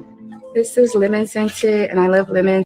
All right. Oh my goodness. Let me stop it. Oh my goodness. Oh, the humanity. She even is so addicted to it. She got her fingernails in the color of the can of the cleaning powder. Oh, the humanity. And she's a truck driver. She's a truck driver. Somebody suspend her CDL, bro. Wowzers. Oh, the humanity. All right. Whose sister is that? All right. But, oh my goodness. And she holding, bro. Look at all that wagon she dragging back here, man. I tell you, bro, you got to be careful. Like, good night. All right. YouTube, that was cleaning powder, she says. All right. And there is her tag right there, just in case you want to know. It's an evil world we live in, too. Straggle and Sniggle Theater. We have the bird head of the year, Celina Powell. You guys know her. All right, let's pull her up. DJ Academics knows Celina Powell. Apparently, DJ Academics had a funny story about Celina Powell, saying that he was in the room. Apparently, DJ Academics was dating Celina Powell. I don't even know how you can actually have a relationship with this bird. All right, but DJ Academics had a relationship with Celina Powell, but apparently some rapper was in the room, hotel room, and asked DJ Academics to leave so he can smash his girlfriend. All right, but Celina Powell also was the woman that said she let a basketball team run a train on her in a locker room. All right, after practice. I mean, this woman is insane, right? Insane. And dudes still keep dating her. I think even the guy Drewski, all right, is doing a show with her. All right, so it's absolutely insanity. I mean, people do what men deal with and then come out here on the internet and complain about. So Celina Powell is on another show. I don't even know what these shows that they're on. And there's another black man. Again, black men are literally the parasites of the dating marketplace. You guys will do and date anything. All right. And this guy learns that Celina Powell says her body count resets to 0 every new year. And she also says a CGA-ism that I tried to tell you about, that people called me crazy about 3 years ago. They said CGA crazy, but listen to this real quick. This is a new year, bro. I'm telling you. Oh yeah, my body count is definitely at 0 when the new year starts. Yep. Bro, fuck you. What's your body count? Now, like 2. I only fucked 2 men this whole year. We're in March. You fucked 2 men this whole year. Your body counts 2. Yes. 1,000. 2. 1, 2. Bro, 0. no. That's it. The niggas from last year still count to this year. No, they don't, babe. The new year, new dick. No, bro. New year, new dick, new body. Counts. Okay. We don't count that shit no more, babe. And condom sex don't count either. So all right. So what did you hear her say? Condom sex don't count either. Guys, you gonna learn. Press 1 in the chat if you remember me saying that about 2021, 2022. All right, 2021, 2022. I even had a content creator who shall remain nameless try to get me in some sort of YouTube back and forth. I said that in 2022 and people went crazy on me. We had a whole content creator calling me a clown. And I used to say that. I was like, if you're dating women, they're not counting condom sex. All right. If they tell you their body count, which they won't, I said condom sex don't count for a lot of them, especially if they're on the dark side. But especially if they're in their whole phase, condom sex don't count. All right. Condom sex do not count. All right. It only really counts in the relationship, right? The relationship formatted sex for most women. The hookups, the one night stands, the condom sex, and all of that shit, they don't count that. They don't count that. They don't count those. All right. They kind of even don't count the celebrities and the backstages under ages. But I said that back in 2021, 2022, and people thought I was crazy. And I even sometimes I even believe it because you're really just simulating sex, to be honest with you. Okay. You're really kind of simulating sex. All right. You're not even getting to the guts and the juicy and the raw. I even heard a content creator who claims to be a player say he's never had sex without condoms. And I'm like, I was like, you've gone your whole goddamn grown life talking about your body count and how much sex you had out here, and you ain't never felt raw, juicy ass, glazing guts. All right. You can just say your body count is 0. All right. But at this point, all right, you can just say your body count is 0 as a grown ass man. All right. Jesus. That's like going swimming in a Ziploc bag and saying you're an Olympic swimmer. I'm an Olympic swimmer, but I swim in a Ziploc bag. Nigga, you ain't done nothing yet. All right. Come on, bro. All right. So anyway. All right. So, she just said it. Condom sex doesn't count. You guys got to realize these hoes out here, they'll let anybody, just like an old man, an old 80-year-old nigga, all right, put a condom on. All right. He didn't nut. It didn't count. It don't count. All right. And you realize that that's the case. I tried to warn you. of these what's going on out here, but y'all don't want to listen to me for some reason, man. I be trying to help y'all niggas learn. All right. Anyway, we got Straggle Sniggle Theater here. We are not beating these allegations again. Let's take you to it. We got a thick white girl. All right. We got a paw coming up on your screen. All right. All the brothers are paying attention here. A paw comes up in here and she says, finally, the audience for the joke. I'm not sure what that is. It says right here, let's see what this woman's talking about in this particular comic bit. You see her there. She extra thick. And so I was just told my whole life, like, oh, you're kind of fat, you know? But then I met black guys. Okay. All right. So take a look at this woman here. That looks like a lot of sausage casing there. She looks like a big, I've had a lot of women like, wow. And then you take these off and then Pillsbury biscuit can. She says, all my life, I thought I was fat. Then I met black guys. And you know we smash anything. Okay, it's gonna be the case. You're not beating these allegations. Take a look. We're the catfish of the dating marketplace. It looks good. It looks great right here. It looks less appealing when the clothes come off, and then after you nut, it looks like a disaster. All right, but that's neither here nor there. And so I was just told my whole life, like, oh, you're kind of fat, you know? But then I met black guys. Again, catfish of the dating marketplace. All right.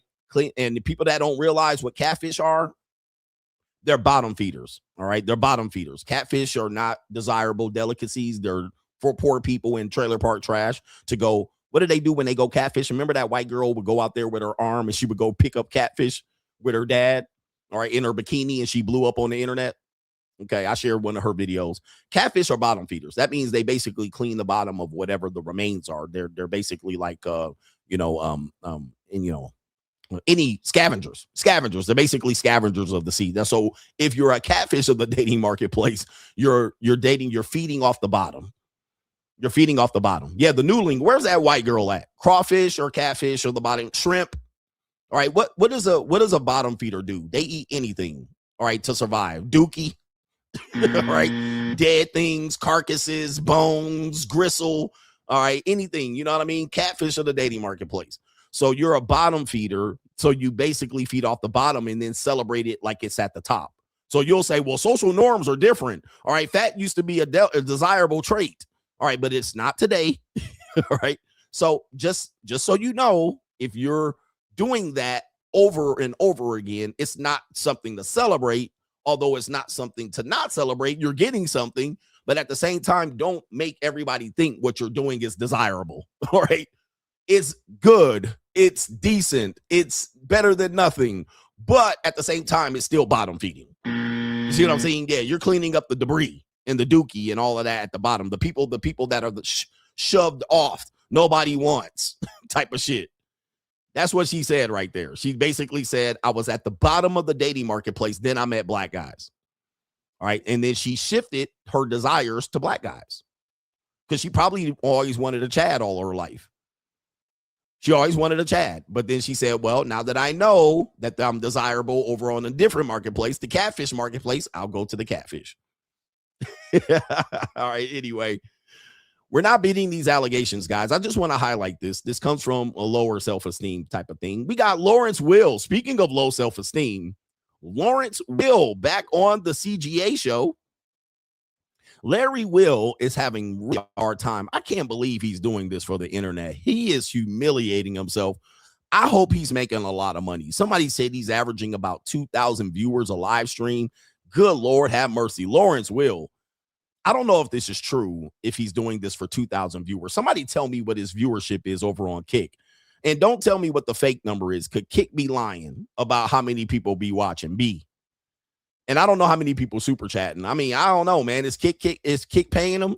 Because this is disgusting. Apparently, Lawrence Will asks to see a photo that this man took of his wife, but the guy didn't take a photo of his wife. Let's see what Lawrence Will does here, humiliating himself. Hey, how you doing? So, my camera guy, he's telling me he took a photo of my wife. Can I take a photo of you? Is it me? Yeah. Okay, can I take a photo, please? Yeah. Okay, perfect. I took it because my friend is a big bodybuilder. Okay. And so I go like, so. No, but this dude is the biggest goofy. Hey, Larry, man, I mean no harm, nigga, but you one of the biggest, goofiest niggas I done seen in a long time, bro. This nigga is like the alternate universe Rock. This is like the Rocky Maivia turning into the Rock, but it not working out. You know what I mean? Like in an alternative universe, the Rock falls on his face, turning in from Rocky Maivia to the Rock. Like it didn't work out. Like you're the like this is insanity. Like golly. Now you got this nigga scrambling and scraping for his phone, only to find out he a weirdo taking a picture of your goofy ass. What in the world, bro? Yeah, so Chad, you can see the photo here. The false alarm, nothing crazy. Show the photo to the camera. Yeah, nothing crazy. See swipe? Yeah, we're good. You were telling me something went down with the photo, so I wanted to make sure nothing inappropriate. That's all. Bro, man, Lawrence, get it together, my nigga. Get it together. So what, in case you missed it, and this poor guy, all he did was sneaky snap a picture of this goofy nigga for some reason, but he said, I'm in the bodybuilding. Really, he a fugazi maggot. All right. He one of these creepers that be having, check this nigga's computer. Check this, the dude in the red shirt. I'm pretty sure he got files and screenshots of some inappropriate shit related to some lady boys or some I'm just gonna assume. I'm not making any assumption. So Lawrence thought he was sneaky snapping pictures of his manufacturer Serbian wife, but he actually was taking a picture of this nigga's deltoids. Both of them.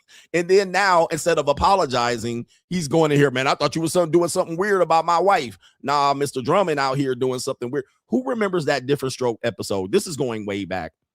I know this show is off the rails. Who remembers that episode of Different Strokes where Arnold went to the bike owner's shop and the bike owner was giving them all kind of ice cream and shit?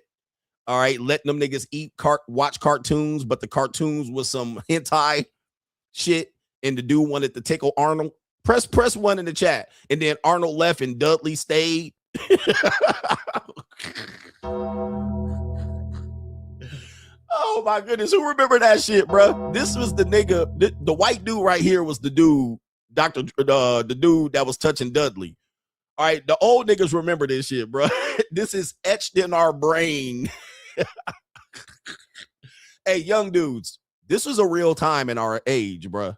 All right, we was 8, 9, 10, 11, 12 years old watching this shit. All right, and they was watching cartoons, and it was like, oh, shit, what they doing in these cartoons?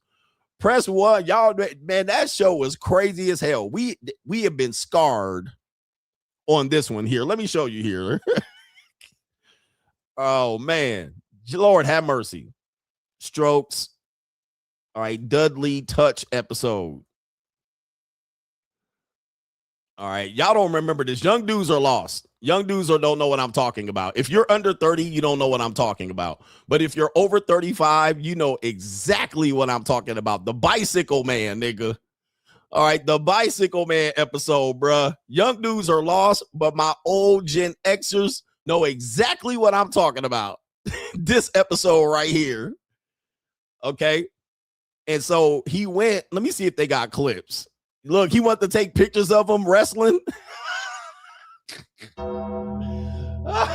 He was like, why don't y'all wrestle in y'all underwear together on the bed? And the nigga wanted to take a picture.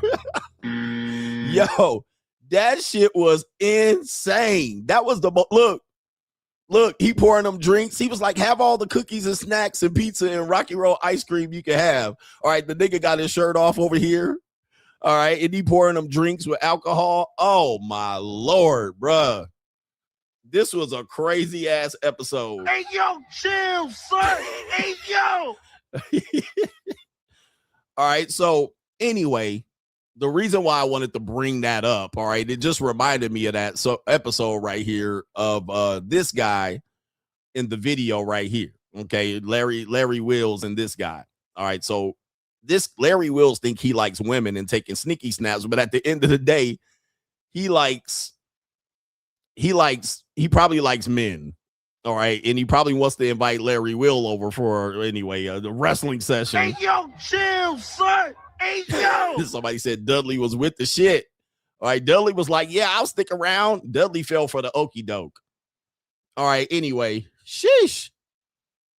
All right, what do we got here? Last one on Straggle and Sniggle Theater. We got the perfect girl for you. I want you to press 1 if you find this woman attractive. All right, if you find this woman to be the woman of your dreams, let's go ahead and put her up on your screen. Let's go ahead and play the video. I mean, to be an absolute Looney Tune for you, baby. You see that? It's my heartbeat on my chest for you. You like that? All the humanity. All the humanity. Merp. Who going? Press 1 in the chat if you going. All the humanity. Press 1 in the chat if you going. Some of y'all gonna get locked. She gonna put you in a leg lock, and that's gonna be your girl. Merp 2.0. Merp 2.0, because the original Merp girl is pregnant. Somebody already knocked her up. So now you got this girl right here. Is this y'all's type? All right. It won't be a proud moment, but I bet you it's going to be on. She got the grippy, as the young people say. I bet you she got the grippy. And I bet you it's a slip and slide too. All right. Apparently, did anybody know who she's mimicking? Anybody know who she's mimicking? She's mimicking a cartoon character. For people who don't know, I actually looked it up. She's mimicking a cartoon character, a popular cartoon character. In fact, anybody know who she's mimicking? It's not Jessica Rabbit. You're getting closer though, right? You're getting closer. But I'll do the outro for Straggle Single Theater because I believe that's it. Not Goofy. All right. Some people don't know. I actually had to look it up and see it. And yeah, she's actually on point. Somebody said, play it again. You nasty ass nigga. All right, you nasty nigga. You crazy, bro. Play it again. You starving. Yeah, that brother's starving. Somebody got it right. It's the Lola bunny. It's the bunny. It's the bunny from what is it called? Michael Jordan movie. It's the Lola rabbit. It's the one that, yeah, that's who she's mimicking. Yeah.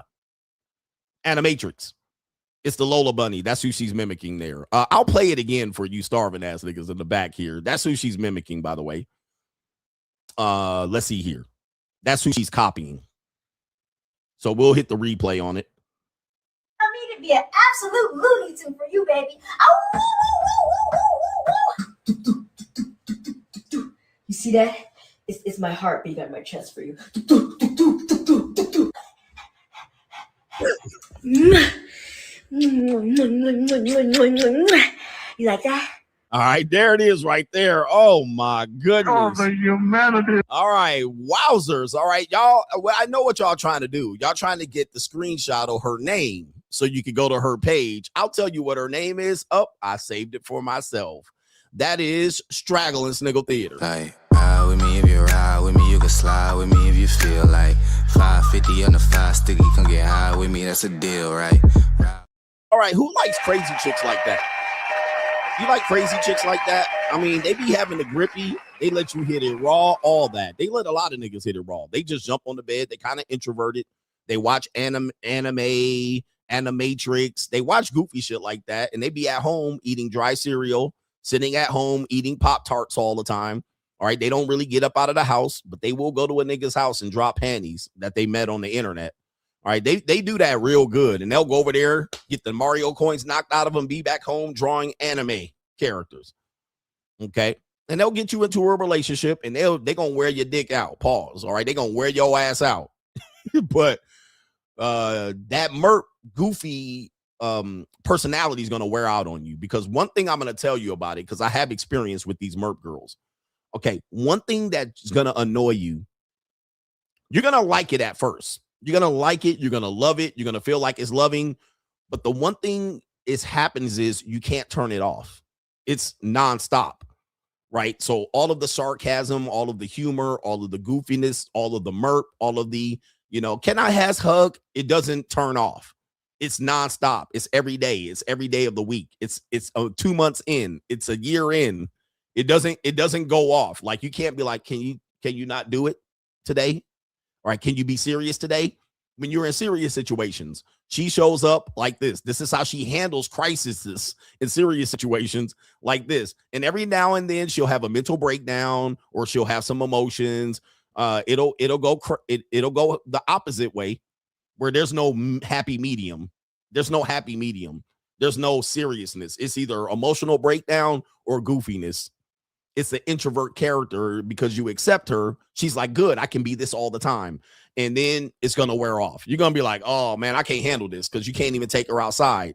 It's like me trying to walk Nova in an open shopping mall in Las Vegas. They'd be like, take Nova out there. I'll be like, Nova's going to go crazy seeing all these people. She's going to go like, all right. She's going to be like, I want everybody to touch and pet me.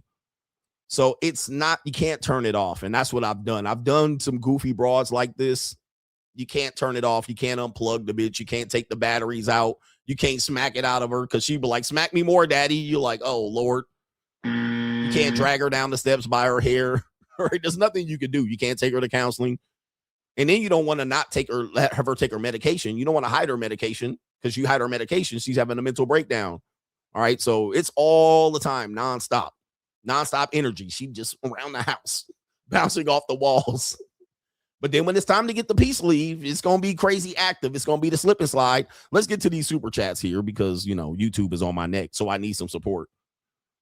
Shout out to our brother here. It is I Need Money. Says, crazy joint might be causing decisions to be made. Yeah, that brother's starving. Ooh-wee. Yes. Shout out to David Torrance. Says, can't hear, coach. I hope it got better. Shout out to Eric Scott Sermon. Appreciate you something. Yeah, indeed. Shout out to Hustle Every Day. It's my superpower, the ignored Negro. It's a wonderful world. Shout out to Mo Rockman is in the building. Says, Coach CGA. Thank you for the support. Thank you for the support. And if you let her get on the internet, she know how to find all of these Discord mods that let her clap. And here's the thing about it. A lot of horny Discord mods had clapped the hell out of her cheeks, especially the black mulatto ones.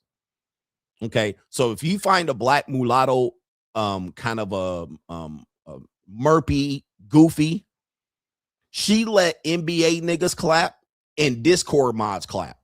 She's had more Discord mods and incels clap her cheeks. All right, so if you still got this girl and she be like, oh, I'm gonna hang out on Discord, a lot of them niggas clap. Crypto niggas clap. She in the crypto boys. Oh, I got a lot of crypto boys. I'm the only girl in the crypto mod, whatever these crypto dudes hang out. Crypto dudes done clapped and ran through this woman. And she'll be like, oh, I'm going to visit my friend. All right, he's in the crypto Discord. That nigga going to clap her fucking cheeks, nutting her and all that. And then all the other dudes in the crypto Discord gonna be mad at her. They're gonna be calling her all kind of hoes and huzz because 5 niggas in the crypto group done hit. Trust me, I know. I know these women, man. I got history. I got experience. All right, I got experience. Yes, indeed. Gamer niggas hit, crypto niggas hit, Discord mods hit. Discord mods niggas ran a train on her. NBA niggas hit. Yeah, it happens. But she gonna be in love with you though. You gonna marry her. You gonna be like, she really loves me. Nah, that she like that with everybody. Shout out to Augustine says, my baby mama terrorist gave me an evil stare yesterday, and I couldn't figure out why until someone told her it's because I went to the Philippines, which is her home country, on her dime. Child support. I drive an Altima, so honestly, all that's missing is a pair of nursing scrubs. Does she drive an Altima or you do? Shout out to you. You're doing very well. And you went to Ling Ling Land and had some fun. You're following up Augustine. 100%. Shout out to Kevin Sullivan says, good morning, coach. He says, I'm with you on not dating a black woman these days. They are too into being a protester, and being a part of a protest these days it's a big turnoff. He says, shout out to you and the Train Yang gang. Shout out to you. Train Yang. All right. Let me tell you something, man, about protesters. Okay. I don't respect protesters. I historically I do. Today I don't. All right. I don't know. It's kind of one thing I really have to wrestle with in my perspective of history. Because now I'll look at it and be like, them niggas was the losers. Okay. But when it comes to this, when I see today, people who are actively protesting are oftentimes protesting on the wrong side of history. They're often the wrong people. I look at them and I'll be like, you dead ass wrong. Now, historically, I don't know if I can look at it that way, but yeah.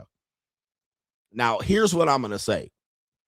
And I want you to clue this in. I'm going to draw a line to make this equivalent.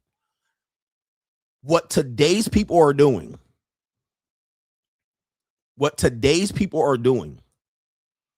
when they're participating in these protests and whatever, because they're highly organized, not by the protesters, but organized by people trying to cause chaos and destroy systems, right? How else do you get thousands of people to show up? And it was proof because there was a woman on the internet who got arrested for doing so.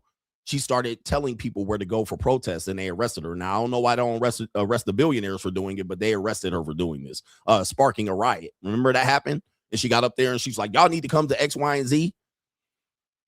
And they arrested her goofy ass for starting a riot.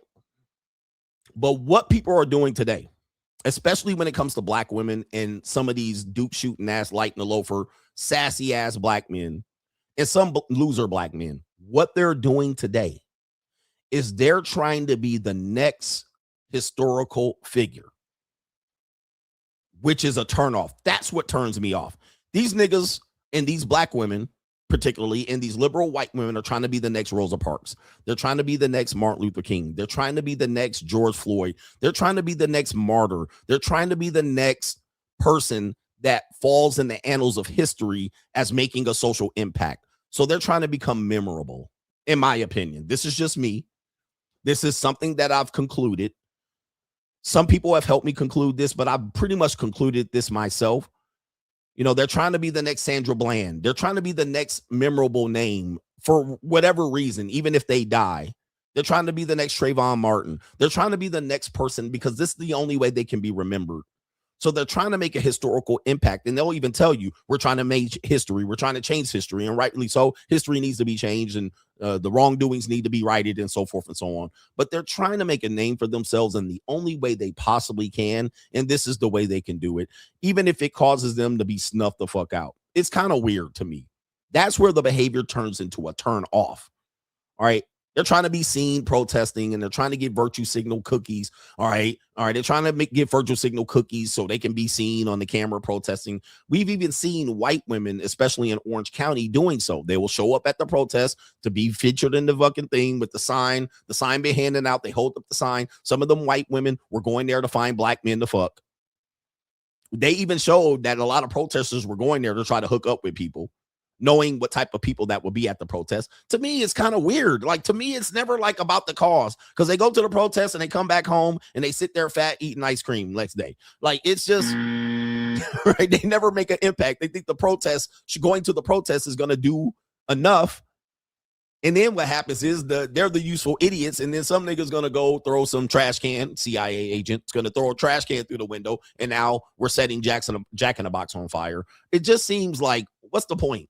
I get it. You went there to do what? So I find it to be kind of a turnoff as to people who follow that. So, I typically date women of all races, but typically what they'll do is they think I'm a liberal black guy. They think I'm gonna give them the same, oh yeah, the white man and so they'll be like, hey, I'm going to the protest. You want to go to the protest? No, fuck no. And so what they'll deduce, deductive reasoning, they'll figure out I'm a conservative. Even, you think it's bad when black women figure out I'm a conservative?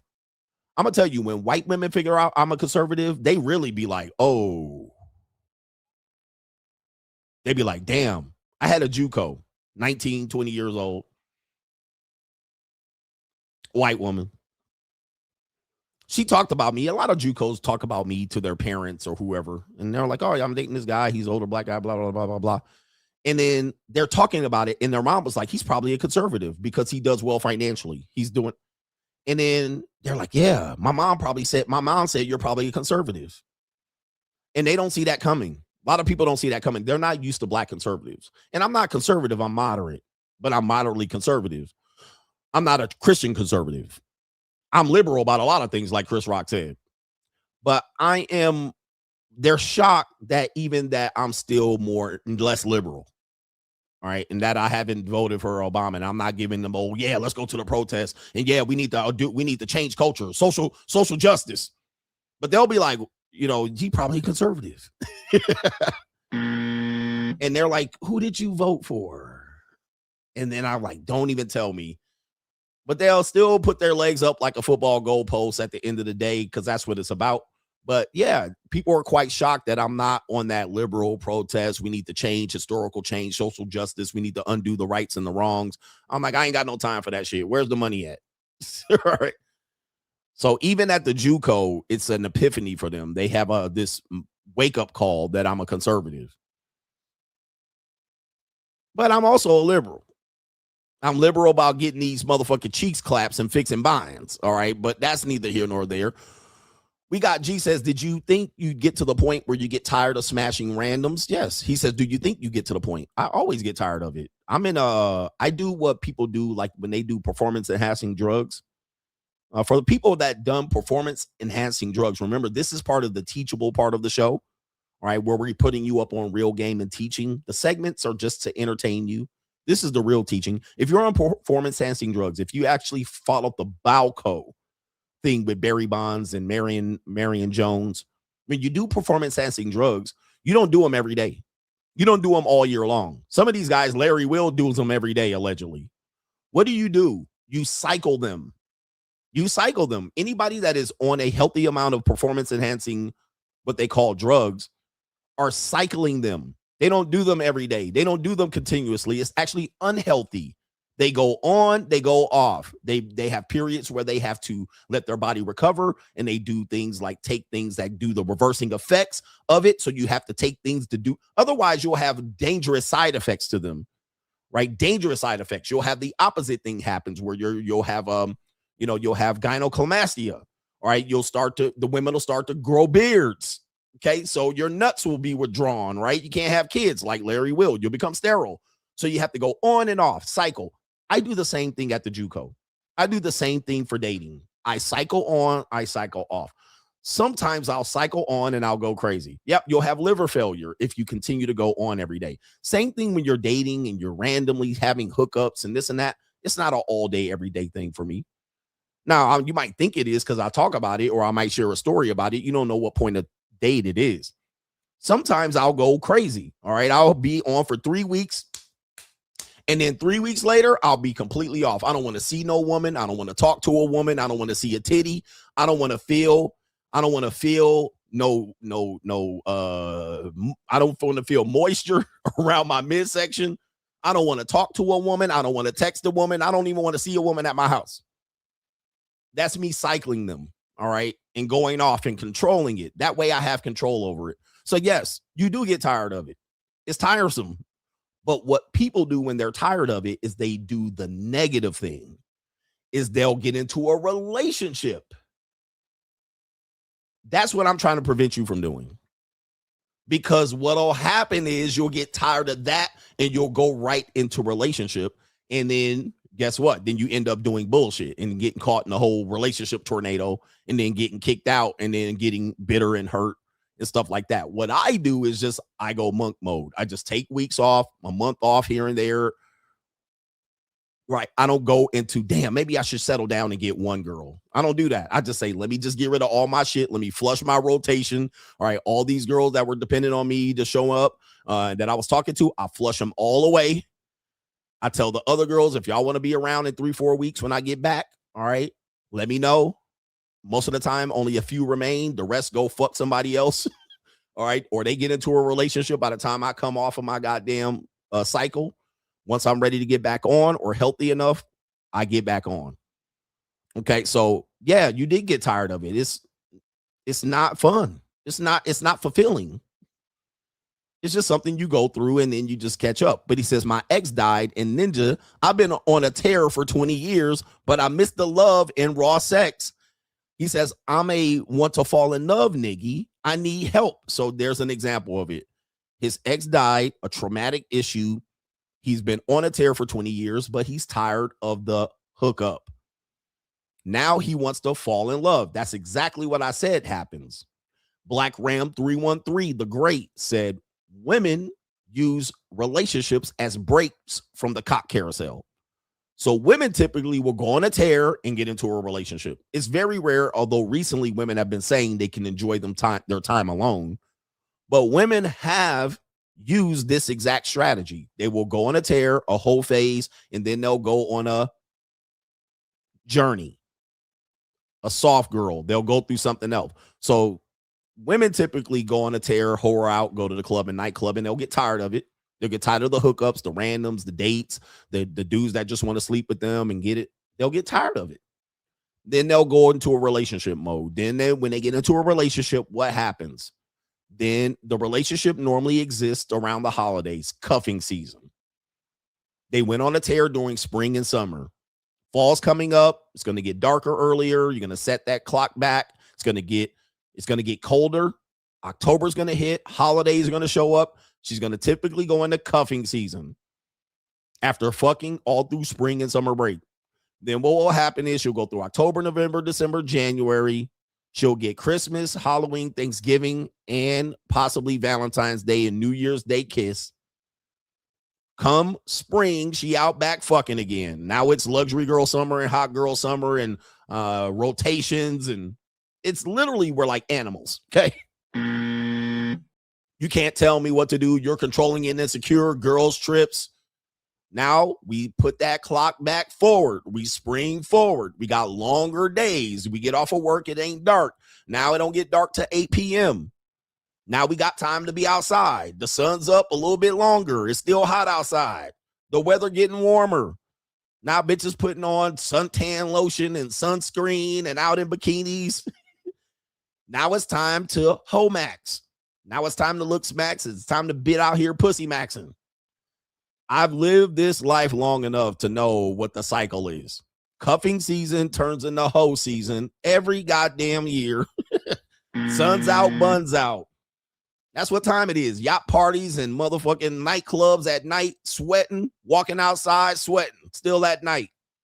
So it is what it is. We get this has been happening since the beginning of time. I'm 50 years old. I done seen this shit come and go every goddamn year. It's that case. I get into a relationship with a woman, come around St. Patrick's Day, bitch want to break up. Now all of a sudden it's breakup time. It's breakup season. Now all of a sudden she want freedom. She want to spread her wings and fly away. Sundresses and whole season and clothes start coming off. Tequila and going to parties and shit and nightclubs, and it's not that hard to figure out. It's not that hard to figure out. We literally are just animals. Once you figure this out and understand this pattern of human behavior, you then will see that you deal with this. You just have to recognize this. It happens. This is what we're doing. We're programmed for this. This is what seasons are. And here's the deal. Women study these things more than men. They understand this more than men. You know how I know? Let me tell you. Press 1 in the chat if you want me to put you up on game on how they know more than men. Press 1 in the chat if you want me to put you up on game on how they know more than men. Because they know this is coming. Men don't accept it. They'll just say, you have to pick the right one, and she'll never do it. False. They'll do it whether on the sneak or the slide. They know because they study astrology.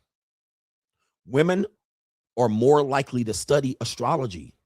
They're more likely to study things like let me tell you, let me pull this up. They're more likely to study this crystals and astrology and rhythms and horoscopes, because those are highly related to calendars, and they're more likely to study your sign, your horoscope related to your sign. So they'll attach a certain attributes of their sexuality to these signs. It's not just signs and horoscopes. Sexuality is included in these dynamics. Sexuality is included. If you study this, type in this name, Aphrodite. Type in Aphrodite. All whores know who Aphrodite is. Look at these bitches getting quiet. Aphrodite goes by several names, by the way. In where was I at? Was I in I was in Europe. I was in a museum. Where was I at? Was I in Italy or France? I was in France. Study Aphrodite. Study who Aphrodite was. Aphrodite goes by several names. Let me pull this up. Names for Aphrodite. Names for Aphrodite.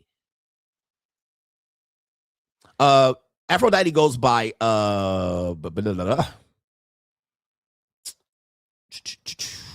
she's also known, I think, by Diana. And I can't remember the name. In Europe, she's known as let me see if I can pull this up. Let me see the other names for her. This is not going to pull it up. Venus. Thank you. Venus. So in Europe, she's known as Venus. In Greece, she's known as Aphrodite. Okay. Aphrodite is pretty much the goddess of love. All whores know who this is. Thank you guys for telling me the Venus. I mean, I love the Coach Gang. You guys know what's up. You guys know what's up. But and you guys have all seen the statue of this woman. All right. I don't know if I can show it on the internet. All right, but there is a statue in the museum that I just went to in Europe. I think it was Italy or France. I can't remember. Aphrodite photo. Let me see if we can do a photo of the statue. Let's see. The most famous photo is this photo right here. It got her titty out, so I got to be careful. Right, but it's for art. YouTube, this is an art. I'm showing art. This is a famous photo of the statue located in museums of Aphrodite with the arms out here. And Venus de Milo. So that is Aphrodite. All whores know who this was. Now, all the harlots know who Aphrodite is. Right? Meaning that they study these things and they're more related to spirituality. Any woman that says she's spiritual. This is why spiritual women got STIs. This is why spiritual women are whores. Right? Because they connect through the spirit of these things of the stars and the astrology and they'll also be Christian at the same time. They'll say they're Christian at the same time. I'm just letting you know. Okay. But they'll connect these things, Medusa, and go back in the history of these women that have had these spiritual connections through sex. And they'll tell you, they'll transmute themselves sexually to these people. I mean, people don't realize how deep it gets. You really don't realize how deep it gets. And these are young women, 18, 19, 20, 25, harlots. They're all doing it. Almost all of them are doing it. So he said, I'm literally describing my friend. I had a woman told me she transmutes into Aphrodite when she gets fucked. All right. She was like, she goes into that. That's who she is. When her eyes roll back in the back of her head, she's Aphrodite. She's in the spirit. She busting nuts spiritually through Aphrodite. A lot of them will say, I'm going to convulse. I'm going to go through some sort of speaking of tongue. I had a spiritual chick She said, my eyes will roll back in her head. I'll speak in tongues. She's like, don't get scared. All right. So you guys don't realize how deep into these occultic things and witchcraft and astrology and spirituality that women are in. Therefore, they know the cycle more than you're going to know it. They know how they're playing you more than you know. That's why I say men are in love, women are in business. Because they know how to play you. Even younger women. Do I have women that was 22 telling me this shit? Remember I had the show about witchcraft and that white woman from Washington jump up there, redhead, and she was talking about this and that and this and that with the black screen and the black mirror. They know this way more than you. So they know the calendar. They know when it's going to be spring break, hot girl summer, when they going to cuff your goofy ass and so forth and so on. They know the cycle. And then when they get into a relationship, they know how to turn that shit off and then beg for their freedom. When it gets hot outside and lighter outside, they start following the stars and the moons and the quasars, and they start following their spirituality, not the Lord Jesus Christ of the Latter-day Saints. They start jumping out there, being whores again, and so forth and so on. Right. Yep, they know what time it is, bro. They know way more than you. They're way ahead in advance. They study this. They study Lilith. Their tattoos will tell you. When you see that motherfucking snake and that scorpion on their back, and you be like, what does that mean? Oh, it was just something. No, it ain't. It wasn't just a picture they wanted. Nigga, that's their spirituality bullshit. Go to their room. They got crystals and gems and shit everywhere. But when I tell you it's Christian women doing this too, this is why a lot of y'all ain't with the shit. And don't combine this with drug use. If they're taking ketamines and coke, if they're taking any sort of drugs or weed, you combine this with that. They go to palm readers, and I'm not saying, hey, look, y'all do what y'all do. But they are so ahead of the game, and y'all think y'all gonna ecclesiastically program these women through the Bible. Y'all out of your fucking mind. Y'all behind the game. Most of y'all ain't gonna realize this until you get your money up. Because one thing about when you have your money up, these women talk. When you have your money up, yep, the monarch butterfly. Oh, it's just the thing I wanted. It was a cute picture. All these tattoos mean something, bro. But when you get your money up, women talk.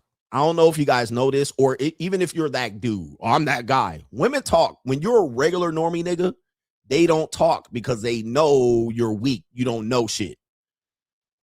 But when you have your money up, or you're just that dude, as Mr. 1950 says, when you're just that nigga, they gonna tell you what's up. They gonna give you at least partial truth and half credit. They gonna open up and tell you. When you got your money up, they gonna tell you. But when you a goofy nigga, aka a beta Brad, a pet wallet, they ain't gonna tell you shit. Because they know either you gonna run, or you gonna see the signs, or you're gonna just get scared and your nuts gonna shrivel. But they gonna tell you when you got your money up, or you him. That's why men know. They can't hide it. And I want you to know there's women watching me quieter than a motherfucker. And if you're dating any woman from the Caribbean, be warned. Caribbean women and a lot of women from the Philippines and Thailand, them women are way more advanced. Women are way more advanced than men. They be like, women don't have game. They don't need game. They don't need it. They don't need game. They're way ahead of you. Women from these small islands, the Philippines, Mexico, Thailand, Caribbean. That includes Dominican Republic. That includes Puerto Rico. That includes Haiti. That includes all of these areas when they live in these small rural towns and villages. That's what they study. That's what they do. They ain't studying Jesus unless the motherfucking missionaries come through there and wipe their ass out with malaria or some shit like that. All right, or syphilis. Brazilians, Boricuas, Barbados, that's what they study. New Orleans, Creoles, that's what they study. They study that. Frogs' legs and fucking butterfly wings and shit. And okay? That's what they grow up on with their abuela, what do they call it, bruja? They are on it. They are on it. And you guys coming in dumb with dick and bubble gum. All right, okay. Coming in here with some game. All right. Don't make me do another episode of this shit. All right, but y'all think y'all know what y'all doing, and they just looking for goofy niggas that don't know what they fucking doing, bro. Yep, people saying it's rural women, Savannah, Georgia, South Carolina, white women, black, it don't matter what, white or black. Their mothers and grandmothers done passed that shit down, and you out here trying to throw the motherfucking book of Proverbs at them, and you wondering why it ain't working. What you need to do is put a goddamn piece of garlic around your neck, okay? What you need to do is got some Holy Ghost oil and splash it on their forehead and see if their eyes don't roll back in the back of their head. What you need to do is carry a goddamn cross and then put it on a goddamn tattoo on their forearm and see what happens. All right. But anyway, in the name of Jesus, in the name of Jesus Christ and the Latter-day Saints. All right, it is what it is. Snaptech Fix says, been on YouTube Premium so long, forgot about the ads. Juco wanted to show me something on YouTube, and 3 commercials ran in less than 5 minutes. He said, I told her, fuck is wrong with you in your YouTube? She looked at me and said, oh, I can't afford that premium-ish. It's more than $3.85. Let you get it through your thick skull that I'm broke. Indeed. Snaptech Fix. Shout out to our brother Patrick.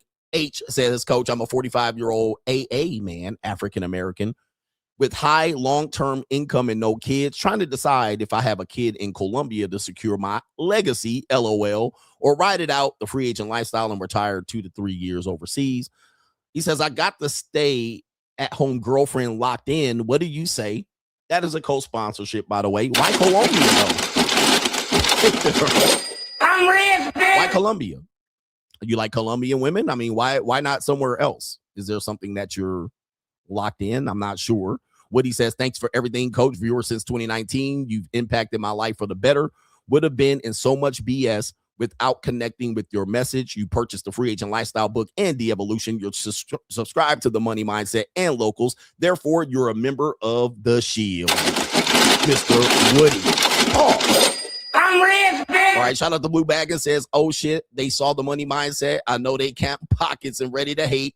He says, I make the distinction between whites that vote for Democrats and the whites that vote for Republicans, the same old whites, including the you-know-who issues.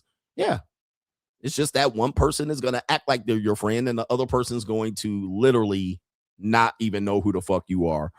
Jay McGee says, the next Democratic president going to be the guy from Malibu's Most Wanted and say, I'm down with the bitches and hoes at some particular point. Oh, the humanity. Yes. Johnny Vegas says these Andrew Wilson types think they can swing the pendulum to a time in history where women lack options. These are the same men who go and marry 3-time baby mamas and divorcees. We can't trust these dead pill men. They will lead us into a burning building. You're talking incoherently. Men are trying to actively swing the pendulum. Women today have way more options. It's gone. It's gone. Women got the internet, right? They got no shame. Can't shame them. They got elder women supporting them. They got the political advantage through voting. Even though, and they also still have the victim narrative. They still got the political advantage through voting and still will say their rights are getting stripped away. They got the ability to leave the house without a man. Right? They got the ability to have a baby after 40. They have the ability for women to tell them they can wait until 35 and 40 to have a baby. They got the miracles of modern science. They can freeze their eggs. They got the ability to look or attempt to look like a 40-year-old, a 25-year-old at 40. Breast implants, BBLs, Botox, tummy tucks.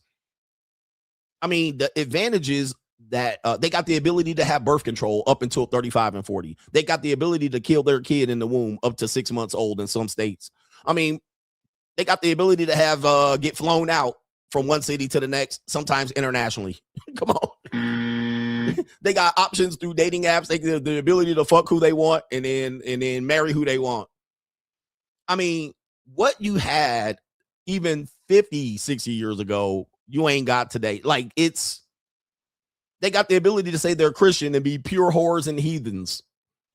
and say only God can judge me. They got the ability to be a stripper and a whore and then all of a sudden turn into a Christian or a Muslim overnight. Overnight, right on the internet, right in front of your face. Okay? Right in front of your face. Funny story, I said this the other day about Vegas women. Vegas women almost inherently probably participated, if they grew up in Vegas, almost participated in stripping, right? So I met this girl, I don't know where I bumped into her, and we were talking because, you know, I don't judge. She was telling me about her story. She was like, yeah, I was married, divorced. I went through a tough divorce and this and that. And she was telling me she's got a job. She's a nurse. All right. I was like, everything was lining up as CGA has told you. She's a nurse, but she said she's worn out. She want to come out here. And then I don't know how it came up, but I brought up stripping because I don't know, you know, I'm gonna bring up some shit. And she said, I think what I said was, I think I insinuated, and I was just at a restaurant chilling and we just started talking. And I said, I wasn't even chilling with her. It just happened that we started talking. And I was like, oh, I could throw ones on you like a stripper. Now, this woman had to be, I don't know, let's say 32 to 35. That's what she looked like. I was like, I could throw ones on you like a stripper. Now, she didn't grow up in Vegas. She grew up in Salt Lake City. But she said she wasn't a Mormon. Okay, and that's where I connected with her. I was like, oh, I lived in Salt Lake City. And so she's like, oh, you get it. And I was like, yeah. But then she said, well, I actually did strip before to pay my way through college. And I said, but she lives in Vegas. And I said, see, give it long enough. The longer you talk to them without judgment, they gonna tell on themselves. And I was like, I knew it. Now remember, she been married, divorced, 3 kids. I was like, I knew it. Didn't even grow up in Vegas. She said she would come to Vegas for a couple of weekends a year. And I said, gotcha, bitch.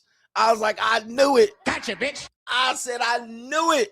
And she wasn't even look like a stripper. She looked like somebody's mama. I swear to God, she looked like somebody's mom. She did not look like a whore or a stripper. You couldn't see a tattoo. I said, I knew it. That shit done came on out because that's Vegas for you. That's Vegas. So she tried to act like I didn't grow up in Vegas. I grew up in Salt Lake City and I grew up with 2-parent household, blah, blah, blah. She was hitting me with all that shit. And I was like, yeah, bitch. Yeah. I was like, yeah. And somehow, literally, she brought up the fact. I brought up the fact. I was like, yeah, I could throw dollars on you like a stripper. And she kind of laughed and sniggled. And then she was like, well, I did strip a little bit. I knew it. I was like, see, what happens is a lot of people see that I be flying people in and out. It's because Vegas women, you cannot take them seriously, bro. You cannot take them seriously. A lot of them, if they grew up in and around Vegas or from LA and they say, I've been to Vegas here and there, a lot of them literally participated in some sort of monetizing when they were young. Okay. And it's like, it's gonna be, so when you hear what they're saying, oh, I've been to Vegas 10 times. I used to go all the time. I used to go weekends here and there. A lot of them did some sort of monetizing. They didn't just go to the nightclub. All right. Some of them did. Most of them didn't. Some of them came in for the weekend to do work. All right. Girls that work in strip clubs in Vegas, they don't all live in Vegas. Sometimes they'll come and move into Vegas to make it easier. Sometimes they come in from LA and Orange County, and they'll come in from Phoenix, and they'll come in from Salt Lake City, come in and do work and go back home. And I was like, yo, I was like, I knew it. I mean, it's damn near, I can read these women like a fucking book. All right. I'm almost never going to miss when it comes to women. Almost never. Okay, if I ever miss on a woman, it's gonna floor and shock me. Okay, but you guys are really clueless because you kind of take them seriously, and think maybe this one's different. Just if look, a black man, if you make it to 50, you've done a good deed in life. If you make it to 50 healthy and in good financial, you realize you are one of the top 10% of black men that have ever fucking lived in the United States of America. Most of black men don't make it, all right, to 50. Damn near do they make it 50 and healthy or make it 50 alive, healthy, and wealthy. Okay. Now, if a woman's made it past 25 in the United States and she hasn't dated for money, stripped, OnlyFans, or sold some pussy, she is in the top 20% of bitches in the United States. You understand what I'm saying? If she has made it to 25 and she hasn't stripped, she hasn't rubbed the old man down and massaged his dick for money, she hasn't took some pictures for OnlyFans or feet pictures for Feet Finder, she ain't sucked the old man off, she ain't traveled to another country to get fucked and railed, backpacked through Europe, studied abroad, she ain't been on a nigga's yacht, and she made it to 25 and she ain't done that, she the top 10% woman, okay? Name it. She wasn't been a bottle service girl, a cocktail waitress, she ain't never been worked at Hooters, right? She ain't never explored it one. I'm talking about one day. She ain't never done it for one day. Took some nudes and text some old nigga in prison. She in the top 10% of women. If she made it to 25 and has done none of that. That ain't included the women that been out here fornicating. I'm just letting you know. We got a woman said, I ain't done any of that mess. Shout out to you. Let me see your picture. Okay. Almond eyes.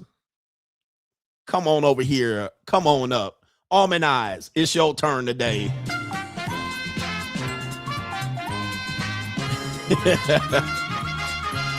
Now, what I'm going to tell you to do, Almond eyes, with all due respect, no disrespect to you, respectfully, what I'm going to say is, now I got to put them titties to the test. All right. All right. You have stepped up in front of the line. Now I got to put them titties to the test. All right. Now I got to check. All right.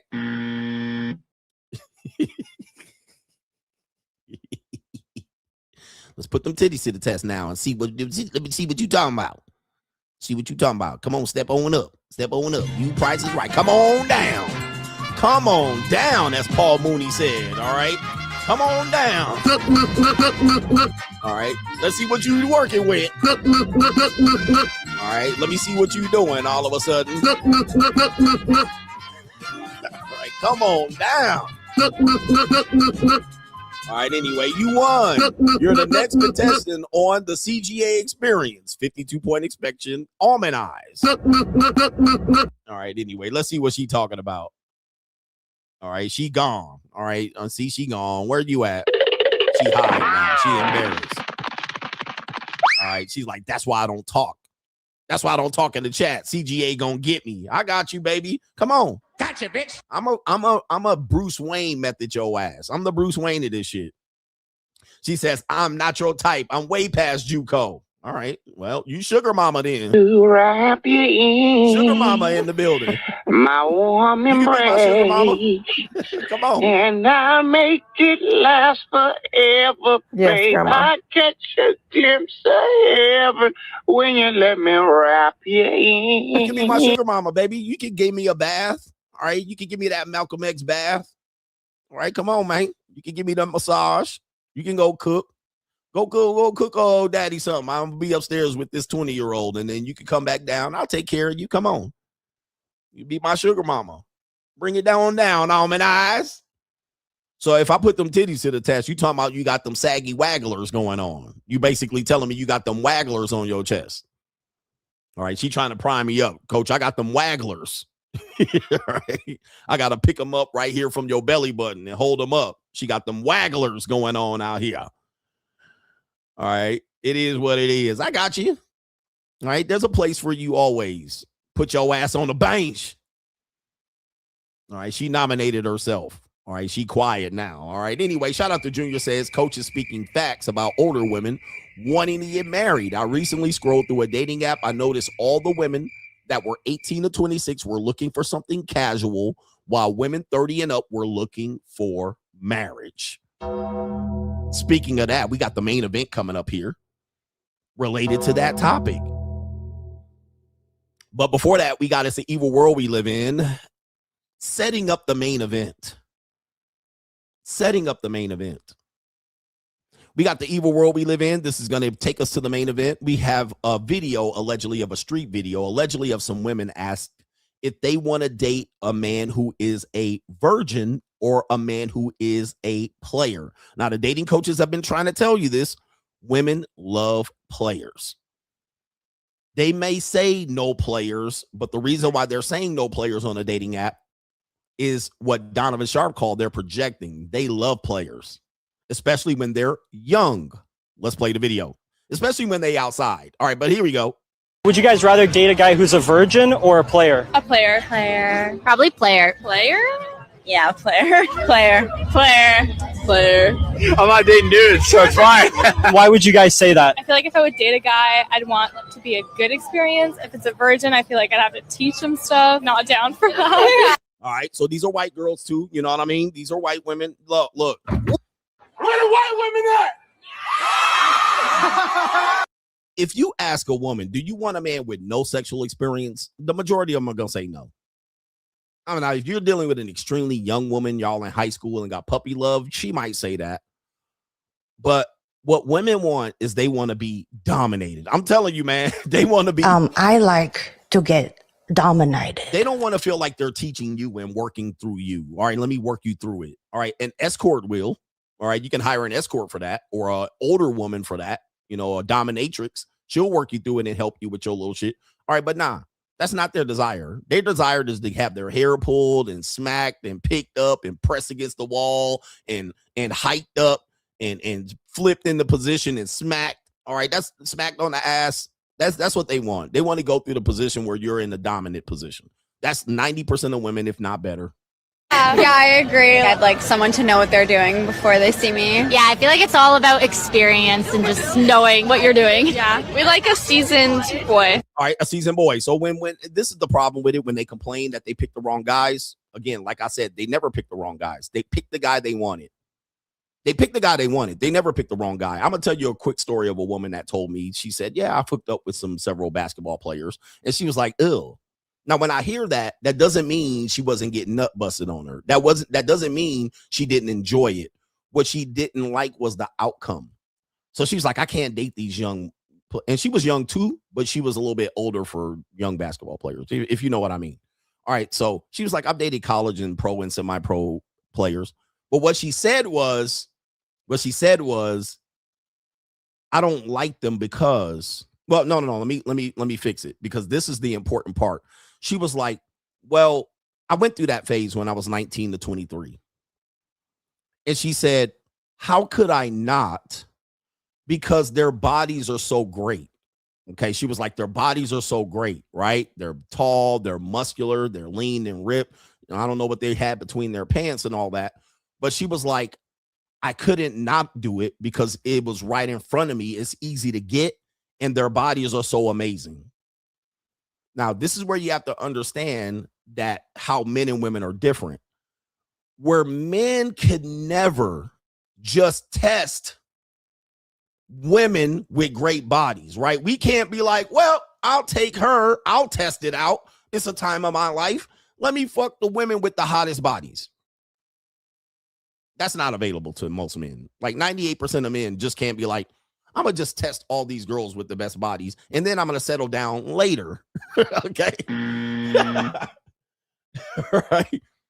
It was the funniest statement. I was like, wow. I mean, it wasn't an epiphany, but it was a confirmation. She was like, look, I was at a young age. These men were available to me. They continue to be available to me. The woman I was talking to was about 25, 26 years old. And she was like, yeah, she was like, dude, these men had the best bodies, Greek gods. Why didn't I let them not? Why wouldn't I let them not run through me and have fun? Of course, when you're at a certain stage in your life, these women are going to share. And I openly share I let them share without judgment. I just gather the information. And sometimes I share it to you. Sometimes I share it to you on locals. But that's what she said. Right?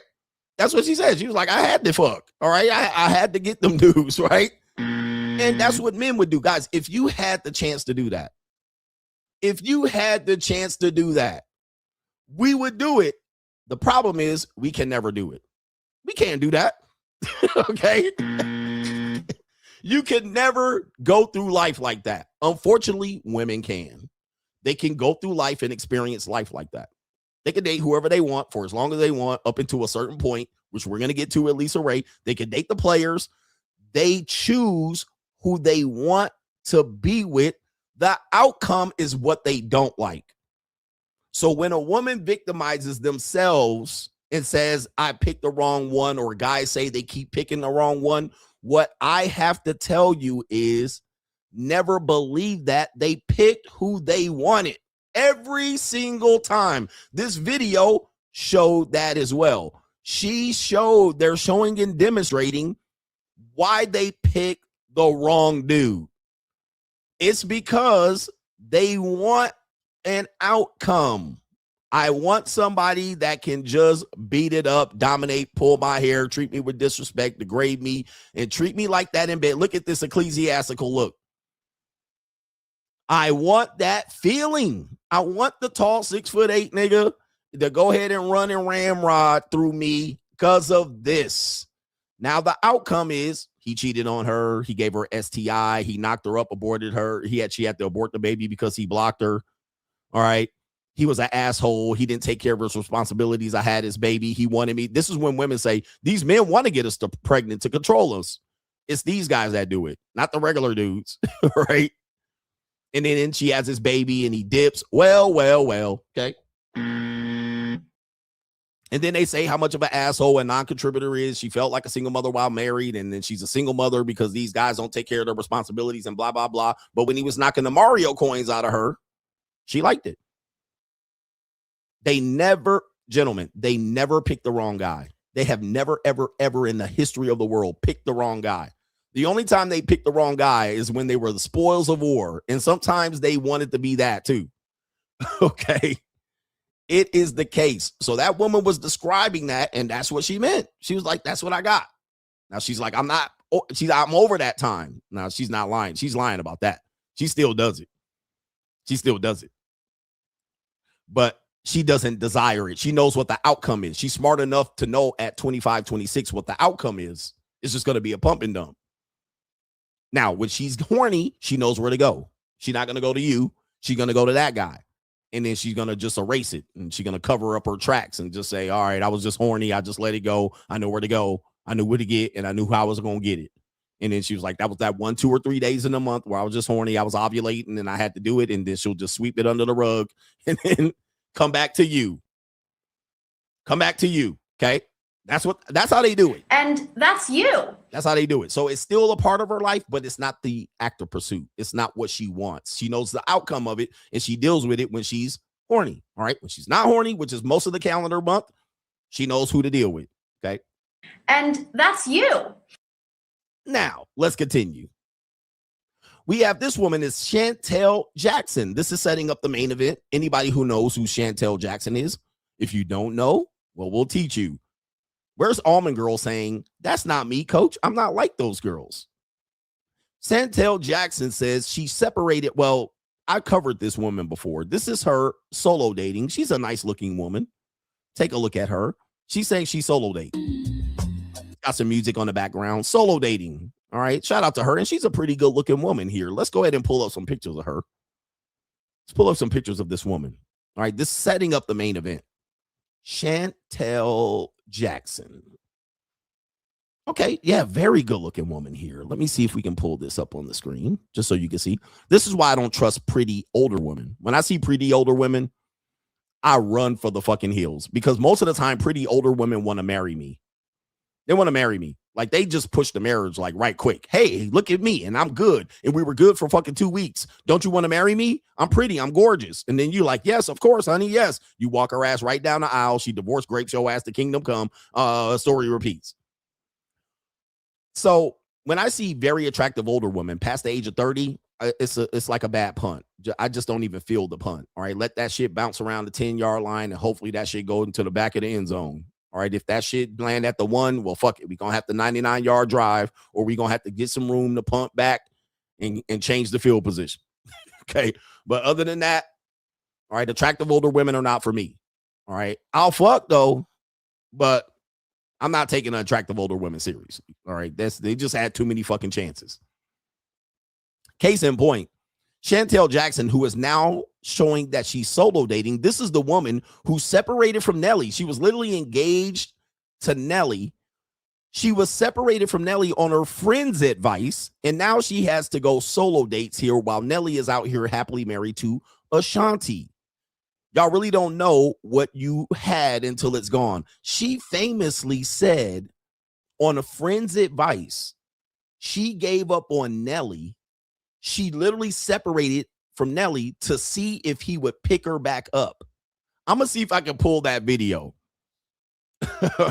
Broke up with Nelly. Okay. She gave the reason why she broke up with Nelly. Is this the video? This is the video right here. Let's see if this is the video right here. This is Shantel Jackson right here saying why she broke up with Nelly. And Nelly immediately went to Ashanti and married her. Married Ashanti. This is her explaining it. I left because I wanted initially, I guess, space to see maybe will the space bring us back together, or do I need this space because I just need to rip off that Band-Aid? So, and initially I wanted the space or the break to rip that Band-Aid off. So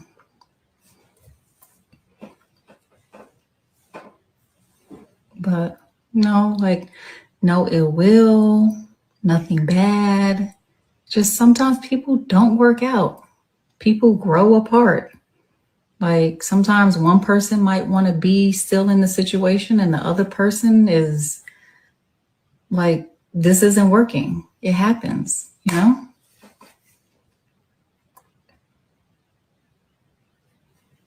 Right. It just didn't work out.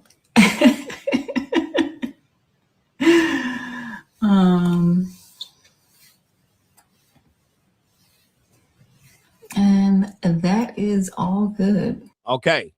All right. So it wasn't bad. It wasn't something he did. He wasn't a jerk. She doesn't have proof that he was. So she has to go on the narrative like, yeah, I was just seeing. I just needed some space. And what she was saying is I wanted to create space to see if he would pursue, if he would actually, pour into her, if he really wanted her. What did Nelly do? He was like, all right, I'll just go back to Ashanti. All right, I'll just go back. All right. I ain't playing games with this bitch. I'm not playing games. So when we talk about what the main event is, this is setting it up.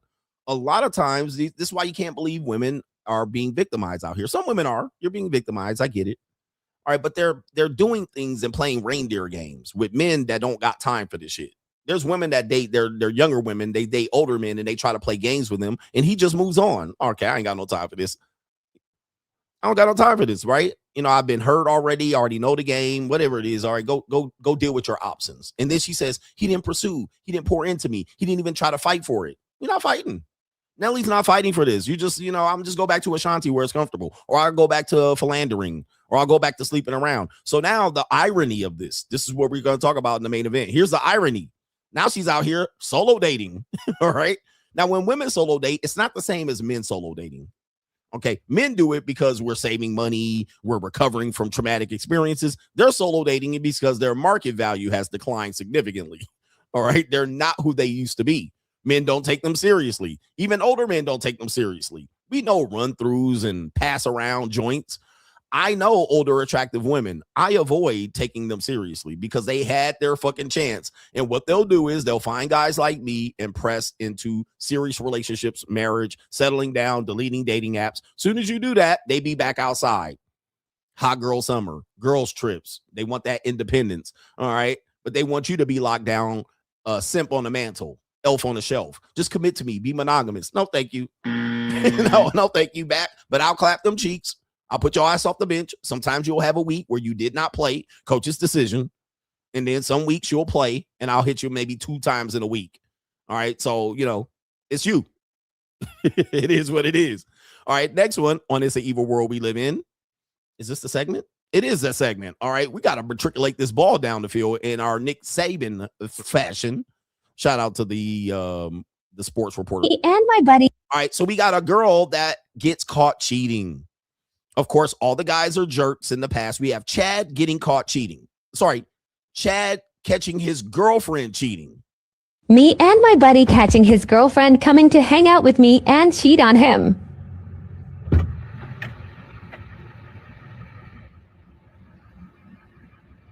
Oh, but humanity.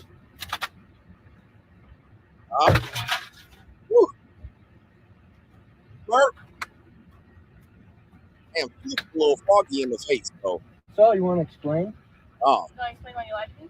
On today's episode of Catching a Cheater, Riley Jane Madsen, everybody. What did I lie to you? Oh, nothing's wrong. Nothing's wrong. Yeah, what did I ask You you? could have said that. No, I Yeah, said, you could've hey, said that. hey, what are you doing today? What's your plans today? Oh, I got dinner with so-and-so. I didn't say I had dinner with so-and-so. Yeah, you didn't say you didn't I have. didn't. Exactly. I had to get it from him. Okay. It is all Jermaine's fault. Okay. It's always Jermaine's All right, so fault. what you see here and what you heard is it was his fault. So she immediately turned. Let me just explain what you have here. I mean, this is how evil the shit is. So apparently they got into some sort of fight, right? I don't know what type the fight is, what level the fight is, but it apparently they're in a relationship. Both think they're in a relationship, right? But apparently they got into some little bit of a spat to the point where she made other plans with his friend, according to this video. And this looks like a small town, so there's only so many men you can cheat on with. So she went right to the next one, made plans with the friend. And now he's going, okay, I guess there was some miscommunication, and she got space, and now she's monkey branching. And so guess what? He's like, hey, what are you doing tonight? Let's see if we can fix this. Oh, I got something else. I'm doing something else. But the something else, he knew it was the friend. So shout out to the friend for not cock blocking. Shout out to the friend. But because they got into a spat, she considered that space, and she went to go set up her next fucking guy. Hypergamy, whatever you call it, safety net. She went up and set up the next thing. So she's showing up to the truck thinking that she's going to get out with the friend, but the boyfriend is in the seat. That's what she sees. I'm going to just go ahead and show you this again, how she's approaching the car real quick. Now, this is the cold shit right here. Look at the right part of the screen.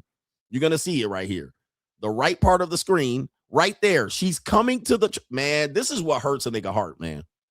Like, because this is stuff you never see. Ladies, this is what happens when, you know, you guys do this to men when you're young and you think this is nothing. You sneak around. You act like I sleep all day. I don't do nothing. I'm a homebody. These women can throw puss in 15 minutes or less. They can be back home faster than a Domino's pizza can be delivered to your door. They can be back, give up some pussy, be back home faster than Domino's pizza is delivered to your door. Just like that. I mean, and you don't never see this part of the game where they going to the truck, where they going, as the young people say, they going. And this is he gotta be hurt, bruh. You know, yeah, men do their dirt, but you gotta be hurt seeing her going. All right, you like, damn, I'm actually watching her going. Oh Lord. So there she is. She don't even know. She's smiling. Look at her, chest ear to ear, nigga, grinning, thinking about getting the Mario coins knocked out of her. And you seeing her happy, getting ready to get glazed. Okay. This is the stuff you imagine that happens, but when you see it, it's on another level. You imagine they going, but when you see they going, woo, you sick. You know he got to be sick right now. All right. And she's smiling, getting ready to go. Ladies are quiet. Where's our almond eyes girl at? Woo! She going in the snow and all of that. She delivering that pussy like the mailman through rain, sleet, and snow.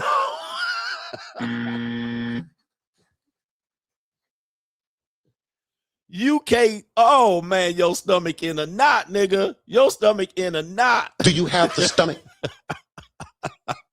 You imagine this, how bitches is going, but then when you see her going, nigga, like the mailman, Karl Malone, oh Lord, happy to get glazed, nigga, nutted in. All right, and then she coming to you for the makeup talk after she done got glazed. Oh, this has got to be sickening.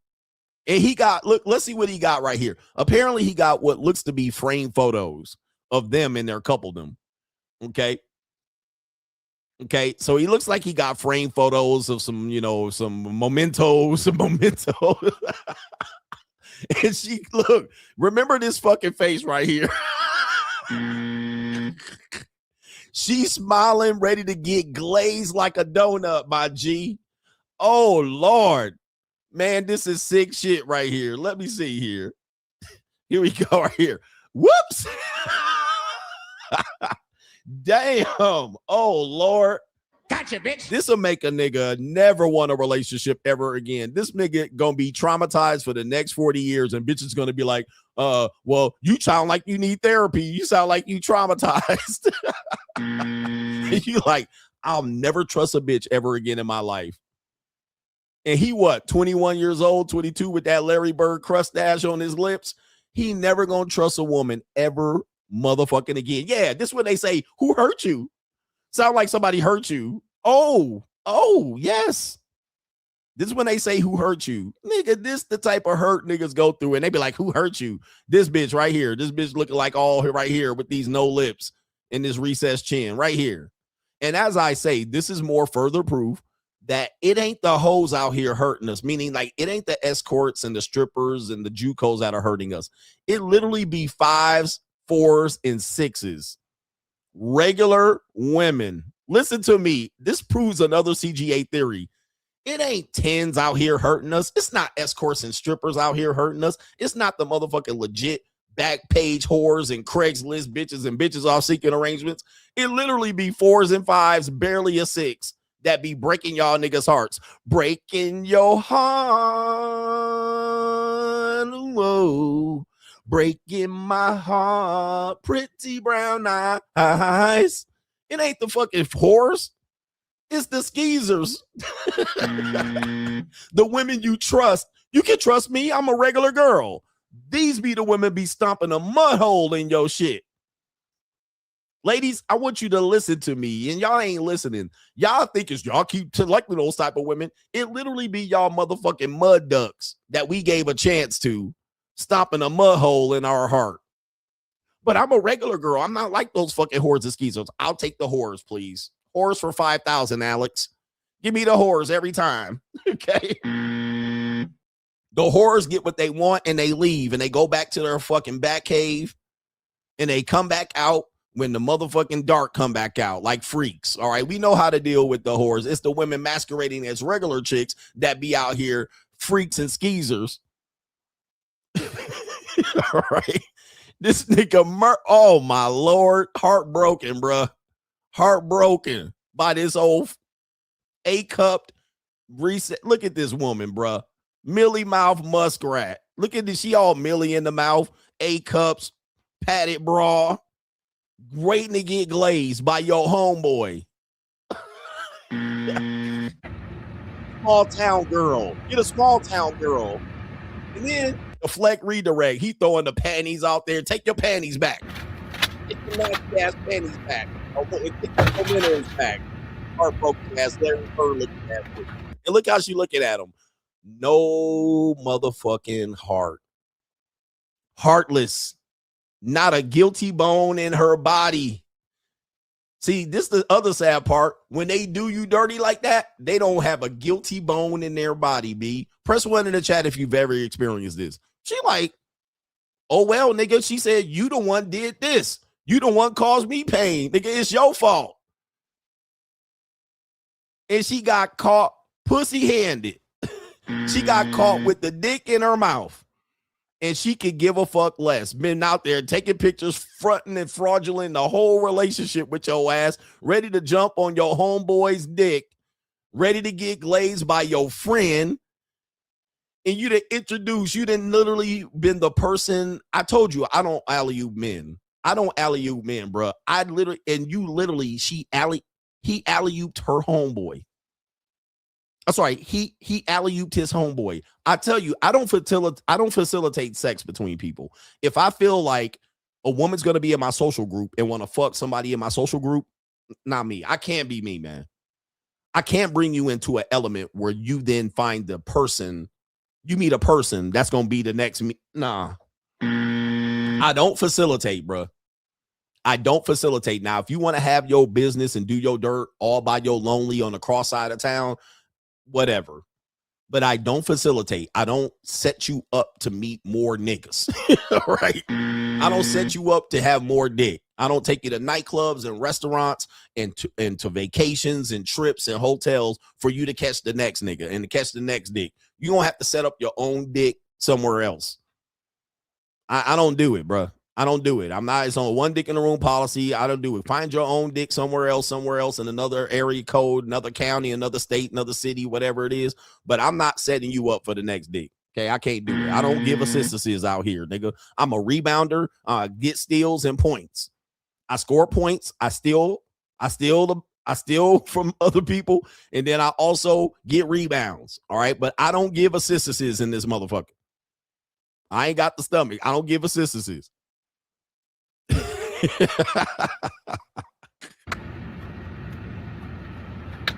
Yep, get interceptions and you want to explain? Get interceptions and turnovers. I don't give assistances, nigga. All right, I refuse to give assistances. Now, don't mean I will not get got every now and then, but I don't assist other niggas, fucking girls that I put work into or paid for or invested. All right, I don't wait in line at brothels, niggas. I don't do shit like this, like y'all goofy ass niggas. All right, I don't know what y'all doing, but I don't give assistances out here. We have a woman here. We got the shark, the catfish of the sea on this evil world we live in. We have a guy here claiming that he's a nurse and that his nurse supervisor, has got a hotel room, and now she's calling her fiance to say, well, give an excuse as to why she can't come home. It's just a couple extra hours.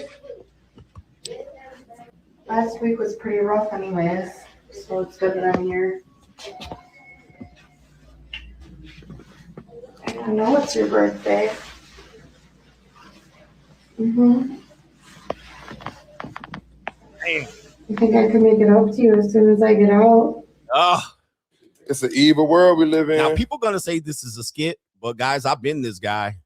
It ain't that I'm always the victim. Sometimes I'm the dusty ass nigga. All right, you know what I mean? It's an evil world we live in.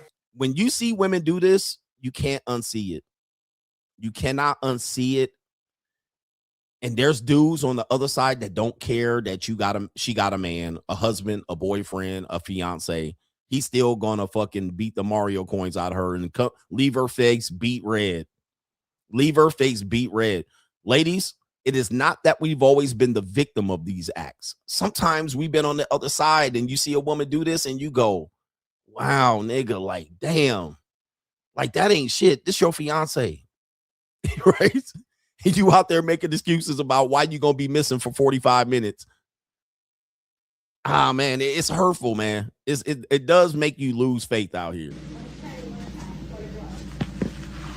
And then we've had some birthday brunch.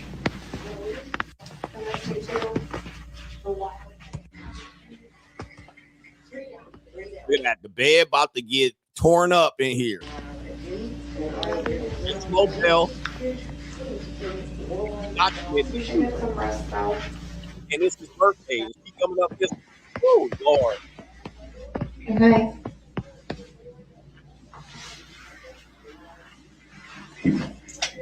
Now you think you're doing it overnight?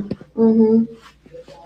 The whole muskrat too. I mean, it ain't like again, it is not the highly attractive women that are doing the dirt. It's the 4s, the 5s. It'd be the regular. Very painful shit that you see here. Like when men are not pursuing you and pouring in and engaging with you, and they're not doing these things. This is why men are like, why pour in? Why pursue? Why be left on red and in a group of other niggas text? Press 1 in the chat. Now, it's not that I don't do that. You just got finished, and you often wonder who the fuck. You often wonder who are they texting. Okay. You often wonder, oh God. Actually, look at that. 2,700 people. I'm sorry. 2,700 people in the building. Right. We'll try. But ladies don't realize men watch actions. If I see you,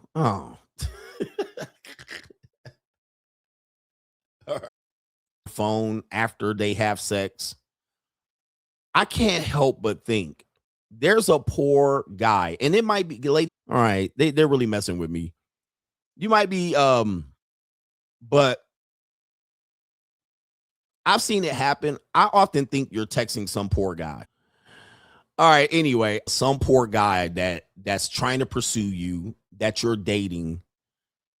By the way, I do this too, but I'm a piece of shit. Anyway, let me do this. If you will, I might have to stop this stream. Is the page being refreshed? I'm gonna have to stop this stream. Okay, let me stop here. Let me stop. I might have to stop the stream and then just create a new stream for the main event, if you will, because it seems like they're interrupting quite a bit. Can you hear me?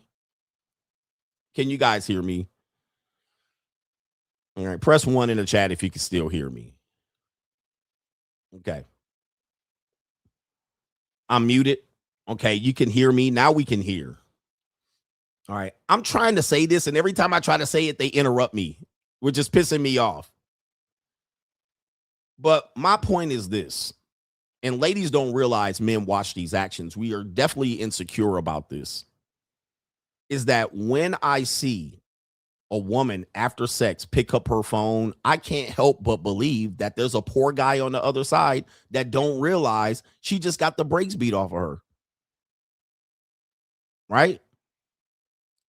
The one thing I try to do for women is try to tell them, you got to watch your behavior around phones. You know, I know women, because they're kind of competing against us, they're exercising their options, so they're less insecure about it than they would be normally. But I can't help but think, when I see you standing there or you go to the bathroom naked, pissing out nut from your pussy, I can't help but think that there's a poor guy that you're texting that is pursuing you and asking you out for a date and seeing if they're going to see you on Sunday. And I just be like, it's cold, bruh. Like, that's cold as fuck. Like, I can't do it. This is why when women deal with me, I very rarely ever text them. I'm not going to initiate, because I would just hate to be that text remaining there after you getting fucked. And then now you answering it like I see you answering it, standing in front of your bathroom mirror, texting a nigga back. I'm not going to wait for you to finish. I'm not waiting at the line in the brothel. Oh, you're third up. I'm not going to wait. I can't do it. My pride is too fucking good. But when women say, well, why do you think women do that? Because I've seen women do that. I've seen it. And matter of fact, can I tell you a quick story? I've actually seen this happen, because I told you a story at the JUCO. I've seen that happen. I literally had it happen to me last week, where I was dating one girl, and then she was like, oh, you're also actually meeting my friend after me. Oh, I didn't tell you that. Right? So she texted her friend, I'm at his house now. You coming later? Like, it's like, and they play games like this. It's really, really sad. So when I see women do that, when they're at my house and after we're done or after we're hanging out, we go to the bathroom and then she immediately jumps on her phone, and then I see her like this. I know when you're scrolling and you're texting. All right. So if I see you doing this, okay, you're scrolling. But if I see you and it's 9:30 at night, I just can't help believe, but that's another guy. That is another dude asking you if we're still on for Wednesday.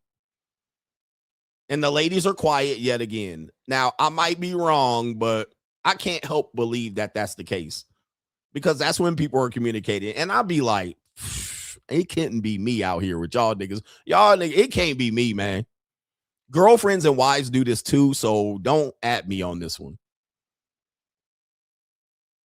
It is something else, man. It's like, good God almighty. I'm like, it's a cold fucking world out here, man. Wait till you get to your car. Have some fucking respect. God damn, you sitting here, your ass still got nut between your cheeks. Like, you cuddling up with me, and then you some nigga else. Oh, my Lord. And what's happening is if you let too much time go by, somebody's going to get it like a red flag. So they pick up the phone, and this text was 30 minutes ago. All right. And so if they wait another 30 minutes after the cuddles and after they get home and they have to go home, it's going to look like hour and a half, 2 hours. So they got to keep this fucking text stream going. So they text before they get in the house. They come into the bed, have fun. They get nutted in and all that shit. And they go there, clean up, text. They have conversation with me, have cuddling, have texting. Okay. And then get to the car. So they don't have this long ass window where they're missing. And it's like, where y'all at, ladies? Where y'all at? Then they want to tell you next time you see them, when you text them, that they be sleeping. Oh, you don't realize I just be sleeping all day. Oh, I fell asleep early at 8 o'clock. Where the ladies at? I want one of y'all. Where's Almond Eyes at? I want one of y'all women to jump up on here and tell me I'm lying. Oh my goodness. It's sick. Tell me I'm imagining this. By the way, I've already seen it. You can't tell me I'm lying. All right. It is way. I was so tired. I got home early. I was studying. I was doing homework. I had to finish my homework assignment on Friday. You were doing homework on Friday? Friday night? Yeah, I was doing homework. I came home. I had to do my journal entry and and I was super duper tired. Woke up, but today I got a lot of energy and I'm going to be up. And then them bitches be up to 2, 3 in the morning. But the previous night they had to do homework and they tucked themselves in with milk and cookie at 8:30. Oh, that's interesting. But you're up here at 2 in the morning, dropping off Punani. How did that happen? Right? They sleep over at your house that weekend. The weekend before, you confirming. Are you coming to Cali or are you coming? All right, I'm going to fly you in. All right, I was asleep. I'm sorry, but I woke up early this morning. I'm all packed, ready to go, daddy. They get at your house, be up to 3 in the morning. But the previous night before they took the trip, they was in bed at 8:30. Tucked in, ready to go. I had to get some beauty sleep before I could go. Oh, my Lord Jesus. Where the ladies at, man? Tell us we tripping, y'all. All right. I got 2 text messages last night from 2 separate women. Let me tell you what time they text me, fam. Okay. One woman texts me here. Let me screenshot this shit. I can't see these with my little beady ass eyes. One woman texts me at 10:30. Okay, that's kind of respectful. That's respectable. 10:30. And then the other one. Where's the other one? The other one texts me at 12:45 a.m. 12:45. Now, both of them got left on red because I be really like not trying to text motherfuckers at 10:35 p.m. and 12:45 a.m. Man, you know what I think you doing? Right there.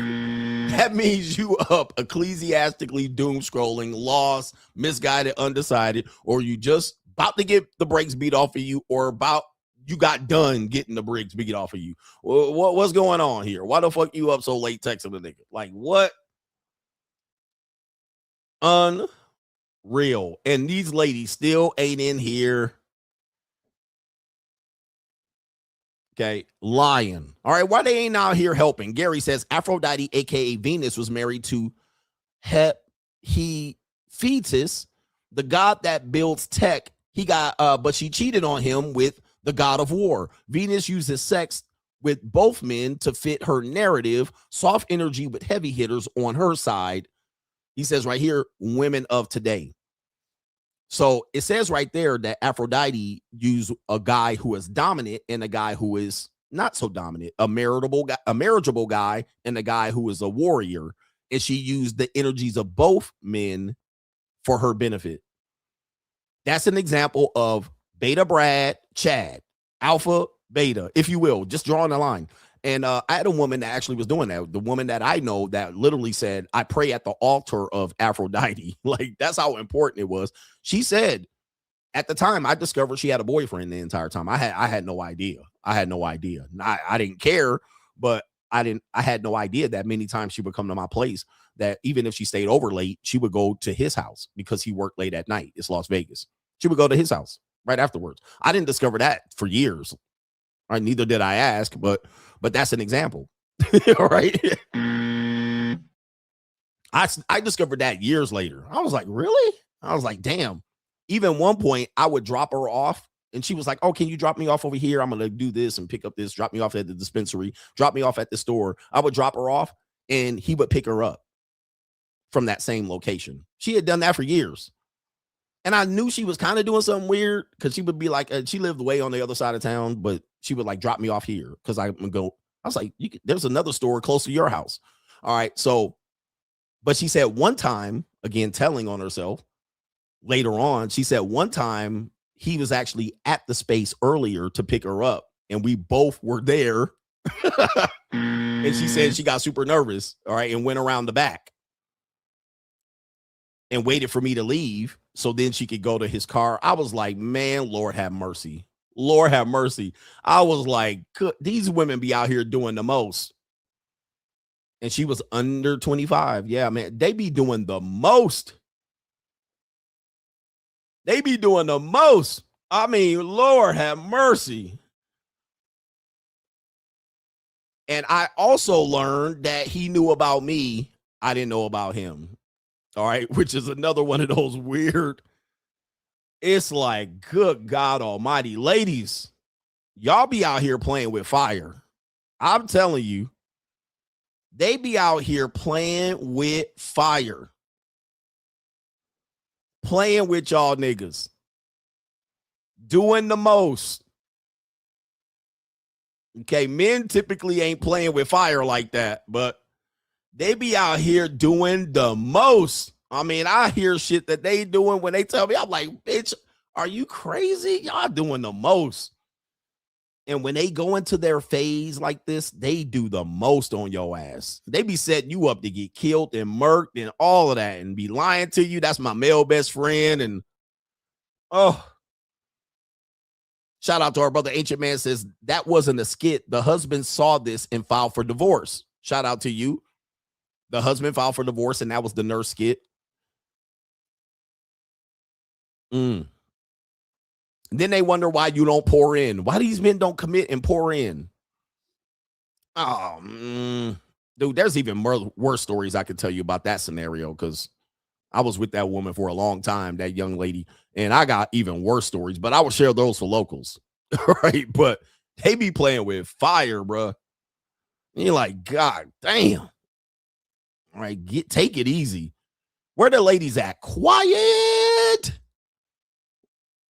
Press 1 if there's women in here watching me. Guys, there's women in here watching me tell you this shit. And that's why the stream getting messed up. And there's some simp ass ecclesiastical niggas in here. Shout out to Dion, says, to help you out, coach, she is the Lola Bunny from the Looney Tunes show from 2011 to 2013, not the Space Jam version. Okay, shout out to you. Sorry. You're right. You're right. And we got Nikia in here. So Nikia's in here. Candy is in here. All right. And we have a couple of other women in here. And they're in here, guys. We got 7 in here. Guys, there's women watching me. There's at least 25 women watching and listening. Almond Eyes is in here. She left because I chased her out. They're in here listening to this, and they're not rebutting anything that I say, gentlemen. They're not saying, I don't see them in here putting any fight up about what I'm telling you. Shout out to MF and Jones. Shout out to you, man. Thank you, sir. He said, ain't no protest, no nothing. They'll tell you, I sleep 15 hours a day. Ask my friend. The friend will co-sign. You never have to worry about her. She'll tell you she got low sex drive. She just an introvert. She never be outside. I'm a homebody. I don't go out. I this and that. I just be on the internet. I just be smoking weed. They'll literally be sitting up there lying they motherfucking ass off. Now, if you're a woman and you use these lines and it's actually true, just realize we hear it from these fucking whores too. All right? Don't be mad. Don't be mad when I don't believe you. I ain't been with nobody for 10 months. I don't get around. We hear it from the whores too.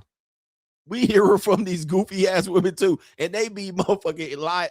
And then I'm supposed to believe you. You got to believe me. I know you're not going to believe me, but you were the last person I was with 3 months ago. I haven't fucked nobody else since those last 3 months. And you're like,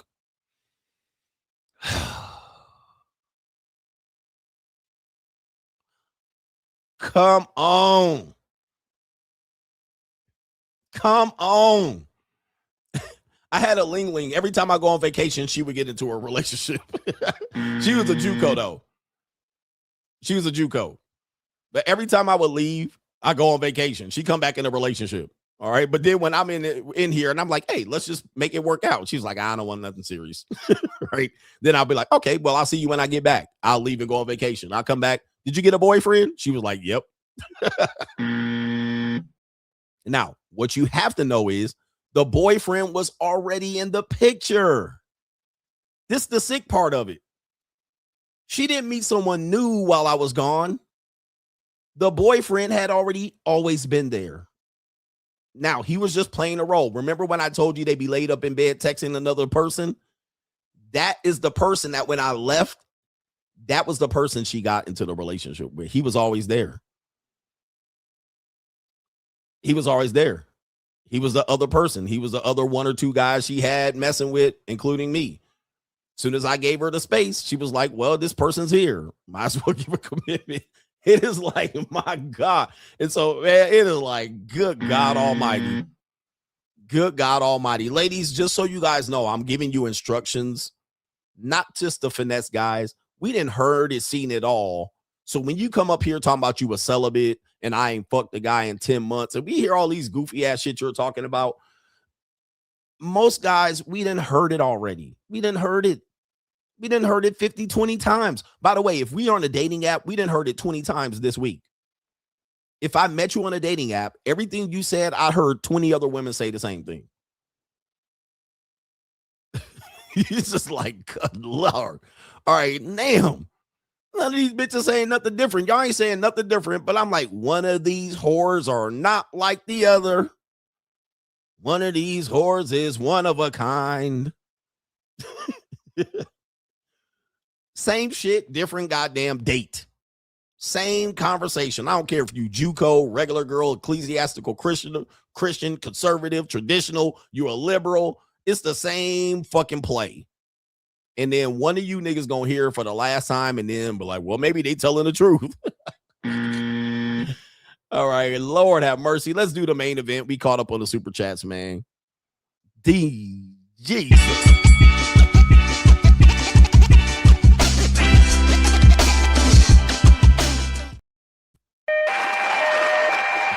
All right, so now that we set up the main event ecclesiastically, all right, we got the main event here, and it is wow. Okay, apparently we don't have the main event topic in here, so I'm gonna have to do it live. I'm gonna erase that. It's 50 too old to date. If 50 years old, too old to date. Main event. That's a question, by the way. And 70% of people previously, 77% of people said, yeah, 50 years is too old for a woman to date. We have Exhibit A. This is going to be Lisa Raye. Lisa Raye is out here. You guys know her from the Players Club. That was her big thing out here. But she also has dated around. She's been around for a long time. She's 58 years old. They say black don't crack, but it sure does swell. Shout out to the YouTuber that did that freestyle. All right. Black don't crack, but it sure does swell. That was her at a little bit younger age. That was her a little bit more younger. All right. But that's her today or relatively around the same time right there. And these women do hold a lot of beauty. She's a natural, somewhat of a natural beauty from the 1990s. White people. She's important to black people. That's Lisa Raye, pretty much somewhat today, relative recent history. She also was married to a guy who was literally owned an island. It was probably Turks and Caicos or one of these idols, Barbados. He literally was the king of the island. He owned it. He was the president. And she was the first lady. Now, I think what happened was there was a woman from 106 in Park. Her name is Roxy. All right. She ended up being the next little side piece to this guy. And then she tried to insinuate that he was doing funny things with Dwayne Martin, or Dwayne, what's his name? Dwayne Martin, and funny in the booty ass nigga. Okay, so she was trying to even insinuate that. But what happened was he was exercising his option as the president of an island. All right. And yeah. All right. He was doing whatever he wanted and fucking with all them light-skinned chicks. All right. So that's kind of what's happened to her. And she's been hurt based on this. She's been hurt based on this. And she's been on a lot of these shows with Vivica A. Fox. That's her when she was ecclesiastically younger. All right, there she is. You can see that she was definitely in her prime back then in comparison to how men look at women. All right, not how women look at themselves. They still kind of awkward and insecure, even though that they're attractive. They're not really who they really are yet. They're going to grow into this. All right, and they're going to feel better in their skin and blah, blah, blah, blah, blah. But they'll have fun and they'll have tremendous amount of options and go on dates and get on helicopter rides and go to islands, and they'll get everything they want up front. And then what'll happen is they'll fumble it, like that woman that fumbled the brother Nelly. They'll fumble it and then come out here and say, I'm looking for something better. I'm looking for a better option. Even when they're 30, 40, and 50, I'm looking for something better. Now, what they're doing is settling. They're not getting the best option. They're settling for something. They're going to settle for something that they never would have settled for later on. We know this, but it doesn't bother me. But what they'll do is they'll try to pressure somebody into marrying them. And every relationship should be intentional dating and be taken seriously. And they want a commitment and they want something ecclesiastic, but they also want their independence and freedom. Right? They'll also bang younger guys. They'll be in their 40s banging younger guys. And they'll brag about it. Yep, I go over there and I get banged out by these NBA or sub-NBA G League niggas. All right, and these Pookie and Ray Rays and these weed smoking dope ass niggas. And these niggas will be saying, I'll be banging cougars for free. They're easy targets. And then these women will do it, but something will be missing. They'll find a guy that's well put together in his 40s or 50s, and they'll expect him to jump into a relationship or a marriage. And when he's out here still fucking around too, they be like, man, these old niggas still out here fucking around. I thought they'd be ready to settle down. These old niggas that need colonoscopies and they need nurses, and these niggas out here still need Viagra and Cialis, right? They should be settling down. They should be slowing down. They should be giving up relationships, but they at the JUCO. You see what I'm saying? It's the same thing, and they end up out here frustrated. All right, and then they think that there's a better situation here. So now we're going to play the interview, the short interview between this woman here on asking her, Lisa Raye, is she still dating? Is she still dating at age 58? Now you can see she's a little bit more. Time does not do well for light-skinned women and mulattoes. I mean, because they half white or they're 25% white.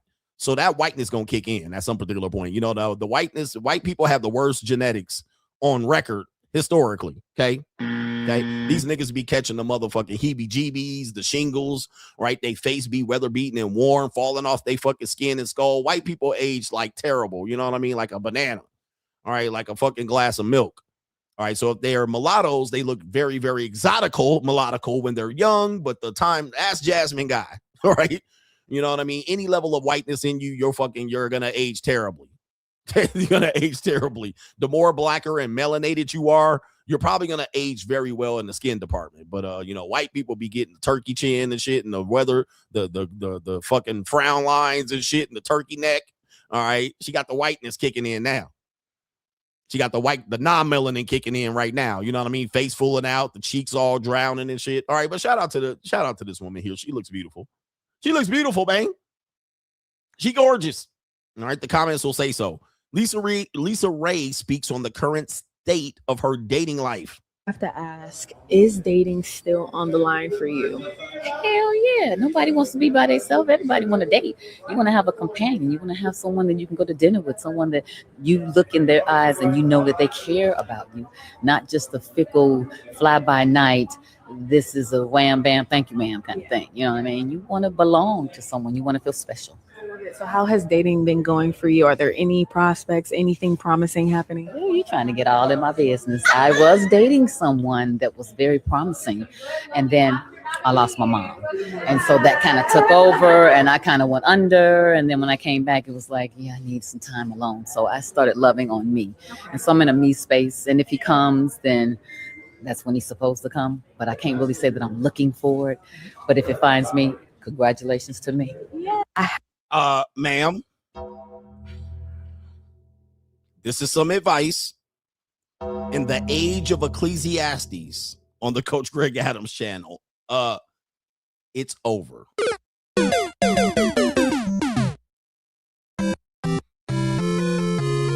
got no more coins left. The game is over. You got no more up, down, A, B, select, start. There's no more. There's nothing left. The next man you gonna meet is Jesus, Vanglorious. Okay, we can wrap this up by lunch. I'm not being mean, but there's no more takers here. The only takers you got are the Undertakers. All right, that's it. Okay, no mas. We have to draw a line in the sand. We have to be realistic. Is she beautiful? Of course. For an older woman, okay, I'm just letting you know. Silence, you fool. No mas. Roberto Duran. Okay. It's like, yo, let's be real. It's been over for a long time. But she even tried to say, well, I was dating a man and we were doing well, but I lost my mom. Shout out to her for losing her mom. Rest in peace to Lisa Raye's mom. And that's a distracting event. You know, I don't understand why she couldn't use the man as comfort to go through that with her mom, but I think she bullshitting. That's not why she separated from him. She wanted to still be out here looking for something here. He could have been there to comfort her, lay down. But what happened was she lost her mom, went through a period of trying to, you know, go through the tragedy of that and, you know, probably get the life insurance and the paperwork and clean out shit and, you know, throw shit away and clean out the house. And then she said, you know, if he comes, he comes. Why didn't you go back to that other guy that was working? Because he probably got a younger broad. You got another woman. You done missed out on that ride. Not only that, you're used to a high status of men, and those men are in short motherfucking availability at 58. So if he's between the age of 60 and 45 and 60, and he's high status, we already know that. We already know what time it is. Okay, he ain't taking her seriously. No one high status at 45 to 60 plus is taking her seriously. She's more of a trophy. Like, I would bang her out and mess with her for a few months and say, yo, I would be on locals like, man, I'm fucking the shit out of Lisa Raye. At least I wouldn't really tell. I would just be like, right? You're kind of a notch on my belt. You're a trophy. You're like the motherfucking head I will put on the mantle and shit. Let me post that shit, nail it, man. I'm out here fucking Lisa Raye. Yo, bro, y'all digging her out.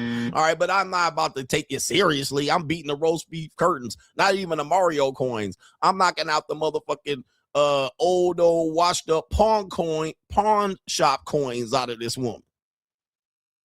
Okay. All right, but it would not be, I'm going to take her serious and ecclesiastically marry her. And unfortunately, this goes to what I try to tell people as they're aging. And we voted on this on the poll. 77% said 50-plus-year-old women should not be dating. And I say for men, once you hit 50, if you're still dating seriously to find a person, a partner, relationship, a marriage, you guys are fooling yourself. All right, you're fooling yourself. You're wasting your time. Okay, this is I don't know what you're waiting for, but to have these sort of standards, just pair up. Just pair up and make sure one nigga taking his Viagra and she taking her heart medication. Baby, go make sure he getting a colonoscopy, and then nigga, you know, make sure she getting some Vagisil or some shit like this. All right, meet somebody at church where y'all both scared to die in the next fucking 25 years and y'all can ride this shit out. Nobody should be going on dates. In fact, I often say a woman 35 and a man 40 plus years old should not be dating at all.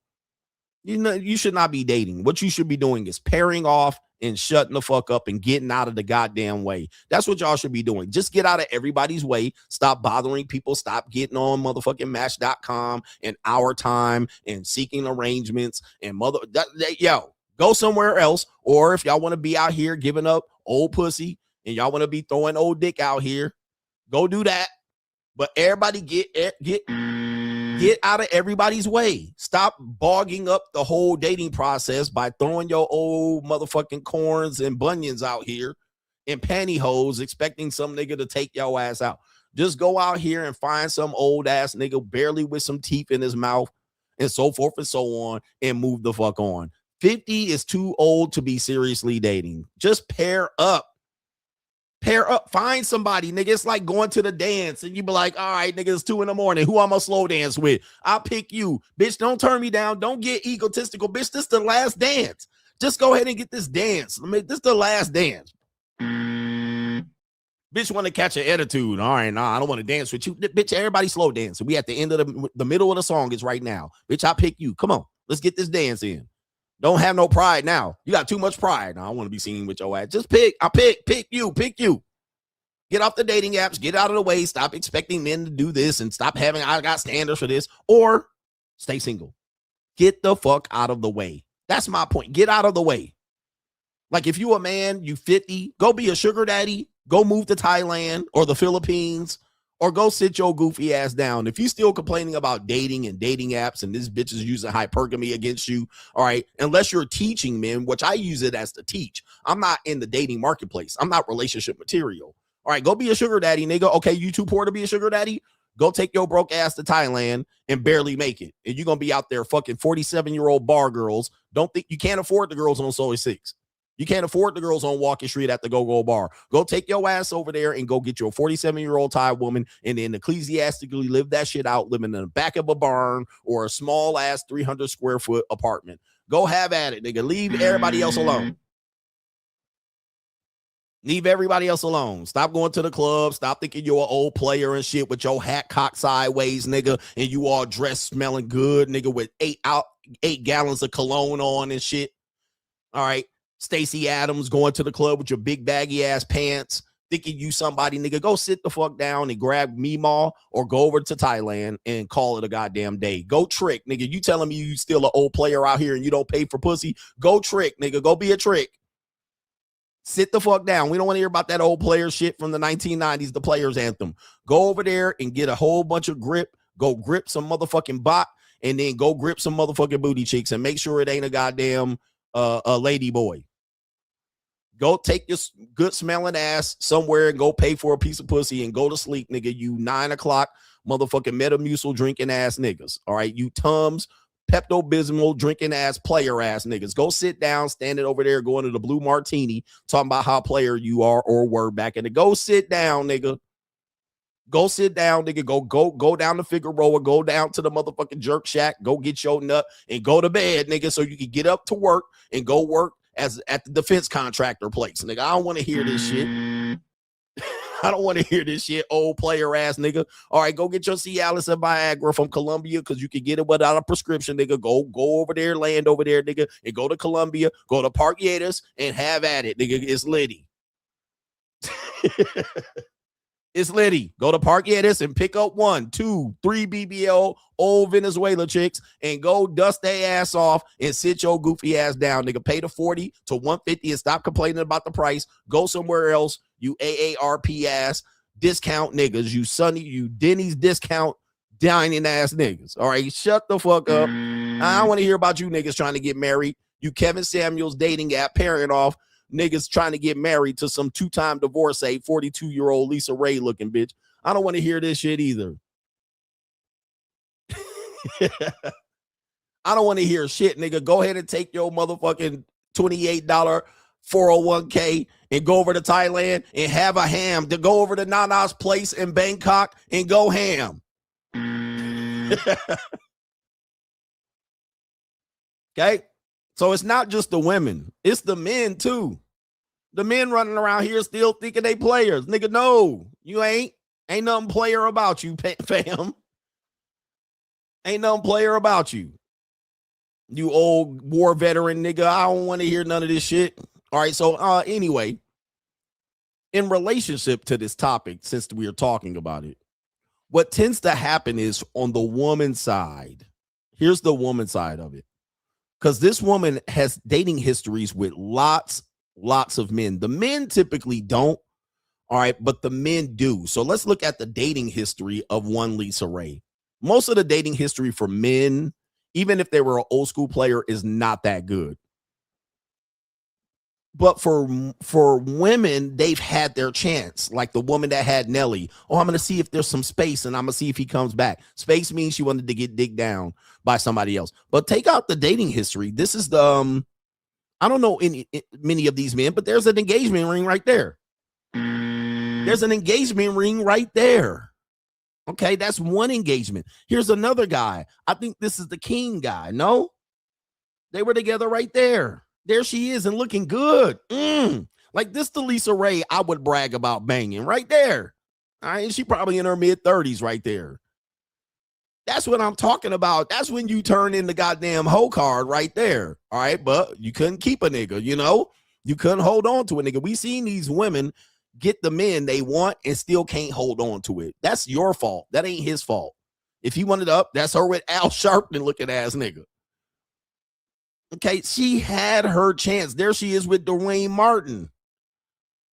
She lost her husband to Dwayne Martin. So that's when she tried. Why are you touching Dwayne Martin like that? So your husband is friends with Dwayne Martin, but this is what you're doing with Dwayne Martin. That's why you ain't got no husband. All right, that's why you ain't got no husband. There's her right there with Deacon Clap Cheeks. Deacon Clap Cheeks. All right, why you hugged up with niggas? Look, there's you with another nigga, AT Alien. This nigga, what's this nigga name? Andre 3000 2.0. $2 Andre 3000 from the AT Aliens album. Why all these niggas? And look at his hand all on her titty meat. Like, what are we doing? Okay, look at it. You with Andre 3000. All right, and they went through the spiritual nigga. Andre 2000 and a half, nigga. Andre 2004. All right, what in the hell, bro? Andre 1500. All right, there you go again. Oh, man. All right, I can show him that right there. Is that the same nigga? All right, ecclesiastical. Okay, what do we got? More niggas. All right, who is this right here? Off the market. False. She with this nigga Diddy umbrella carrying ass nigga. What's his name? Farnsworth Leghorn. All right, Farnsworth Bentley. She with this sim goofy ass nigga. Farnsworth Bentley 2.0, Mr. Bean Pie, Nation of Islam nigga. All right, look at all these niggas, man. Come on. How many more? All right, Russell Simmons? Oh, come on, bro. Not Russell Simmons. She out in Bali getting her Chiefs clapped. There's another goof ass nigga. Wait, where he at? Where's it at? Hold on for a second. Why didn't it show? All right, they trying to hide the relationship. All right, let me see if there's any other niggies in here. Oh, by the way, she the brat tat tat tat cousin or something like that. She the brat tat tat tat tat tat tat tat tat tat in that ass cousin. All right, and bruh, brat tat tat don't know if she a Lily Lint licker, if she want to deliver a black baby, if she want to get fucked by Allen Iverson. Oh, she the older sister. She the older sister with a different daddy, probably. The brat tat tat tat tat tat tat on that ass. All right. Oh, so we got Lily Lint licking possibly going on in the past. All right. There's her and Roxy from 106 in Park. That's the husband that got both. And some people just have it all. Okay. You can get Lisa Raye in her prime and Roxy somewhat in her prime. Hey, that's what happens, nigga, when you got money and you own the island. And no, he didn't get it for free. He probably tricked off on these women heavily. Okay, but some people get it all. Some people have it all. Okay, so anyway, my point is when you look at a woman, if I consider a woman in her 50s, I just see her as she had her chance. Right? You had your chance, you blew it, you fumbled the bag, and now you're going to come out here and try to tell us that you're on the market, you're looking, and you're going to wait possibly until you find the right person to be a companion. Now, here's the deal. I have to ask, is dating still on the line for you? Dating should not be on the line. No. Hell yeah. No. Hell no. Hell no. Nobody wants to be by themselves. Everybody want to date. Nobody wants to be by themselves. Yes, we do. The last thing I want to be with is a miserable older woman. All right. No, I don't want that. You want to have a companion. Companion. So let's talk about companionship really quick because that's different. A relationship, dating doesn't bring you companions. Settling brings you companions. Meeting people in similar social groups, that brings you companions. You can have a companion that you don't even live with. All right, you can have a romantic partner, a date, a marriage, or a companionship. All right, but this ain't Cocoon. All right. Cocoon, for you young niggas. I said I was going to reference this. Let me see if I can do this. This is a movie in the 1980s. Let me see if we can pull this up. You Wilford Brimley ass niggas. For the people who don't know, I'm referencing the 80s quite a bit. What happened was older people back in the day, older people have always tried to find the fountain of youth. All right, the fountain of youth have always been a place for older people. Why? Because youth is wasted on the young. And also, when you get closer to dying, right, you start getting the realization that you're short on time. You're entering in the middle of third quarter. Like for me, like 50 is 50. Some people don't make it out of their 50s. All right, they dead, especially black men. I mean, even in the YouTube space. Okay. Then when you think, at best, I can get 20, 25 more years. That's limited time. You even have in the fairy tales, Disney fantasies, a lot of the drive for older women in the Disney fairy tales is the fountain of youth. The woman who wanted Ariel's voice, the woman that wanted to get Rapunzel's hair. All right, that's an example of the fountain of youth being played in the woman's fantasy, is that they see the young person and they want to steal from that younger woman, all right, and get that fantasy, that fountain of youth. All right, so it's always the wicked witch, steal from the youth, steal from the young woman to preserve the fountain of youth. The Cocoon was the same. You had older people that were looking for the fountain of youth, and they were tempted by Satan, by this little alien crashing. They were going to put it in the water and then ecclesiastically get the fountain of youth, all right? And then they can have ecclesiastical relationships, be a part of their family lives, and then extend their relationships with their people, extend their relationships with the women in their lives. Okay, this almost never happens. With that being said, since it almost never happens, we now see men and women dating in their 50s trying to get the fountain of youth. Okay, they're getting Botox, miracles of modern science. Do I hear women in their 40s talking about getting BBLs and titty implants? You're like, what is going on? Like, why?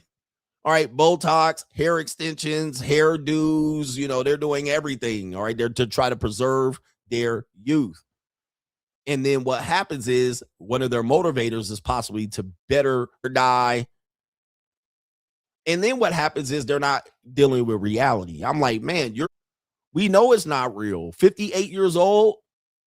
You're looking for a companion. You're not getting married. You had a chance. You had your chance. You blew it. You're looking for going on dates. Man, smack yourself. Slap yourself in the fucking lip. Here, come here. Put your lips to the fucking screen. Like, give me that. All right. Pap, for real, bro. For real, man. You fucking crazy out here. You're crazy. You're mucking up the dating marketplace. You're actually messing it up. Go find they own me. All right, they don't want to hear this shit. Go to church, find some old motherfucking woman. All right, Miss Betty Jean, Miss Elizabeth, Miss motherfucking what's her name? Miss Estelle. Go find Aunt Estelle. Go find Sister Jenkins. Go find Sister Jenkins with the gloves and the hat and the motherfucking the stockings.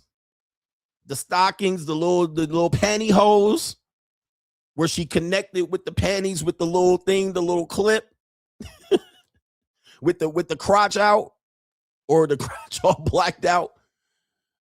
Go get her with the motherfucking old woman shoes. Them old. Let me see if I can pull this up. Old woman high heels. All right, where my old woman high heels at? Because women, I'm going to be sexy. Okay, yeah, that shit going to work for a minute, and then your bunion's going to start hurting. All right, I can't find it because they trying to show me sexy shoes and shit. All right, oh, my Lord, have mercy. All right, here we go right here. All right, here we go right here. Oh, no. All right, goodness gracious. Some young nigga going to be jerking to this. Oh, the humanity.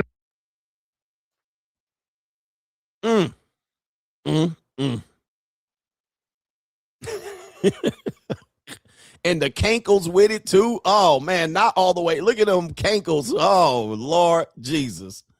All right, Jesus, Lord have mercy. Nah, this the woman. This is what y'all need to be wearing right here. You see them big ass wedges in the back? That's what you need to be wearing right here, ladies. Put these bitches on right here with this shit right here. Okay, get them church lady shoes on. Get them bitches right here. Okay. Hey man, slow down. I'm just telling you. Anyway, that's the main event. Men and women need a reality check. For real, man. Just get somebody, pick somebody, and move the fuck on, bro. Get up out everybody's way. And last point on this one here, Myron Gaines says, Coach Gang. All right. I don't think so. One last thing about this that I was going to say, and I don't forgot. Oh, here's what I'm going to say. Gen X. We need to let these young people get a chance to breathe. We need to let the young people shine. We need to let, because we didn't let Gen Z go by. I know we got shit to say about Gen Z, but we didn't let these niggas get to 30 without letting them shine, without letting them feel like they had a place in the world, without letting them feel like they were grown and sexy. We've literally infantilized them. We've made them children. But what I think we've done as a mistake is we didn't let them feel like they were superheroes, that they were super indestructible, like they weren't that motherfucker. You know what I mean? We didn't let them have their time. We didn't let them get off the porch. We didn't let them go to the club. We didn't let them make their mistakes. We tried to befriend them. We tried to tell them how they goofy and dumb. But what we should have done, and especially the women in this case, let the young women get they fucking shine. Stop competing with them. Stop telling the people that they're children and older men can't have their fucking way. All right. When that's how it's always been. It's been that way for you. You bitches out here, you Gen Xers and boomers, been married, divorced 3 and 4 times by the time you was 21 to goddamn 60. All right. But you got these women out here thinking they're children and shit like this. Now, also, then you look at the men. We always often criticize these Gen Z ass, light in the loafer, sugar in the tank ass, weak ass, bird chested ass niggas. All right. We always talking shit about them. But what we could have done is let them get they shine, make their mistakes, try not to protect these niggas. Let these goofy ass, bisexual ass Gen Z boys do what they have, do what they do. Let them catch their A's in the clap. All right, stop keeping them in the house and on the front porch. Stop telling them they tight pants and they goofy attire ain't worth it. Stop telling them that they're not masculine. Let them get their shine. Let them move out of the house, nigga. Oh, I want my kid to live in the house as long as they can. Let them move out of the house, nigga, and bump their head. Let these niggas bump their head. Let them get married and divorced. Let these bitches run game in circles around these niggas a time in and out like we used to have done. Let them get hurt. Let them break a leg, nigga. Let them twist a motherfucking forearm in the wrist. Let them dislocate a motherfucking pinky. Stop motherfucking letting these niggas live in bubble wrap. Let them go outside. Let them niggas get evicted from their motherfucking apartment if they don't boss up. Okay? What we're doing is we're preventing them from making their mistakes and bumping their head, but we're also preventing them from letting them get they shine. Let them feel good about their goofy bird-chested ass. Let them feel good. Let them feel fucking fresh. Let their ass get out here and be outside. Let them learn. But trying to protect them because you've been hurt, you've been bitter, you've been traumatized ain't the motherfucking solution.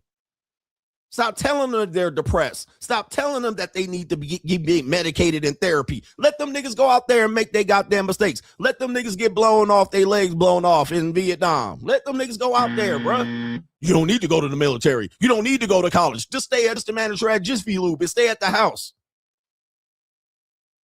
Stop telling them they don't need this and need that. Stop telling them to wear fake jewelry. Nigga, let them niggas wear fake jewelry. We wore fake pagers, nigga. We wore fake pagers. We did all that fake shit too. We wore shit that turned our neck green.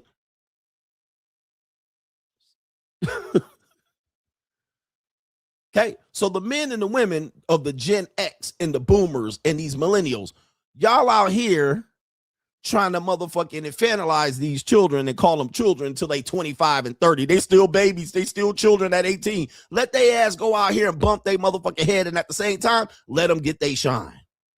Let them feel good about themselves. Let them feel invincible. Okay? He said, let them end up sad and depressed. Oddly enough, they still sad and depressed. We still protected them. We literally have protected them, and these bitch-ass niggas still sad and depressed. What you will find is what you're trying to avoid, you're literally going to give them.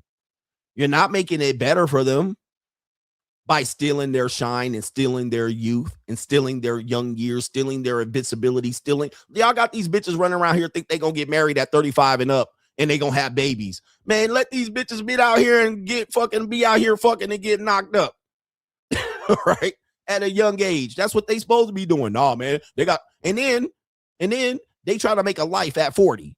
All right, look, my question is this, because y'all gonna disagree. If every woman have children by 40 and 35, all right, 35, what is a grandmama?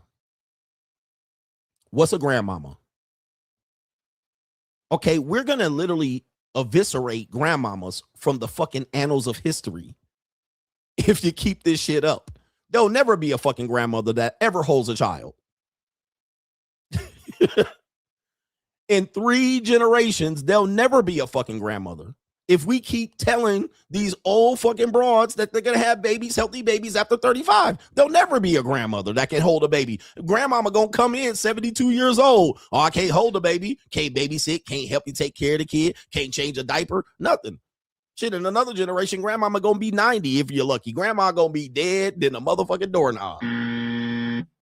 In 2 generations, because you guys are making kids out of teenagers and making kids out of teenagers. Teenagers are not children. I don't care what the fuck you say. Teenagers are children. No, they are not. Not even biologically.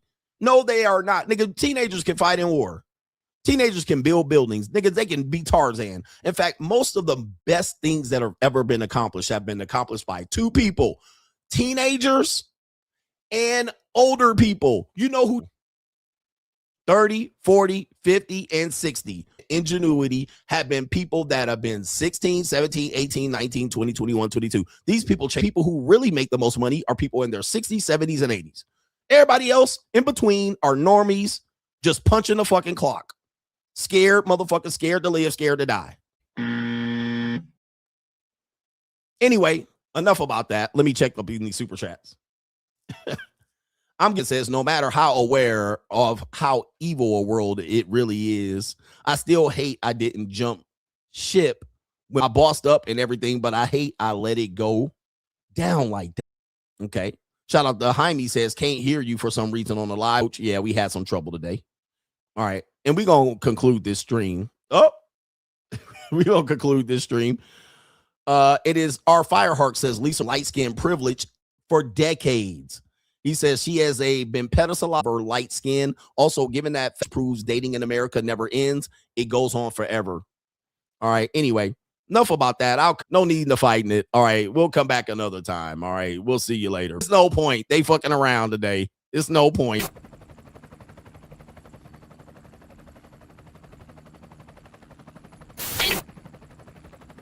You're in the Desert Storm bunker with Hollywood CGA.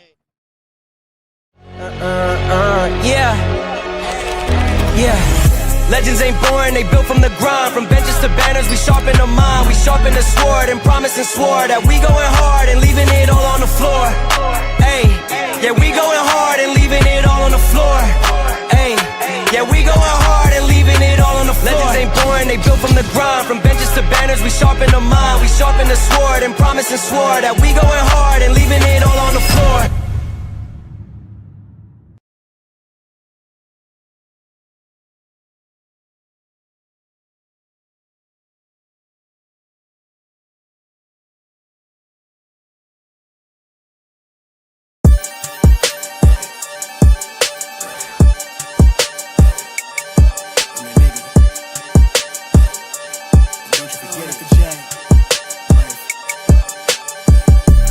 Vibe blowing at the J, got the loud jumping at the bay.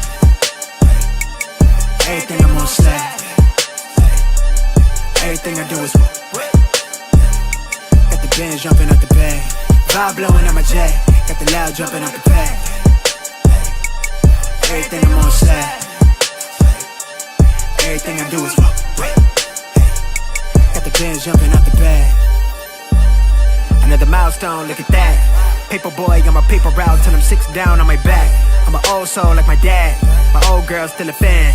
And yo girl at the live show, so don't act like I ain't the man. I'm kicking my feet in your stack.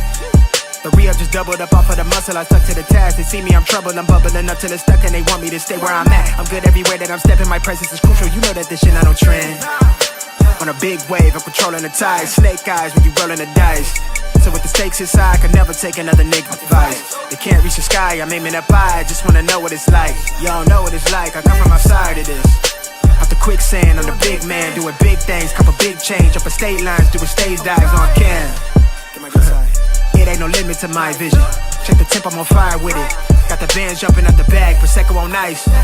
I'm nobody nice. Gonna run up a check, demand my respect. I'm doing the most, I never quit. They want me to quit. I'm good as it come, I'm good as it gets. Vibe blowing.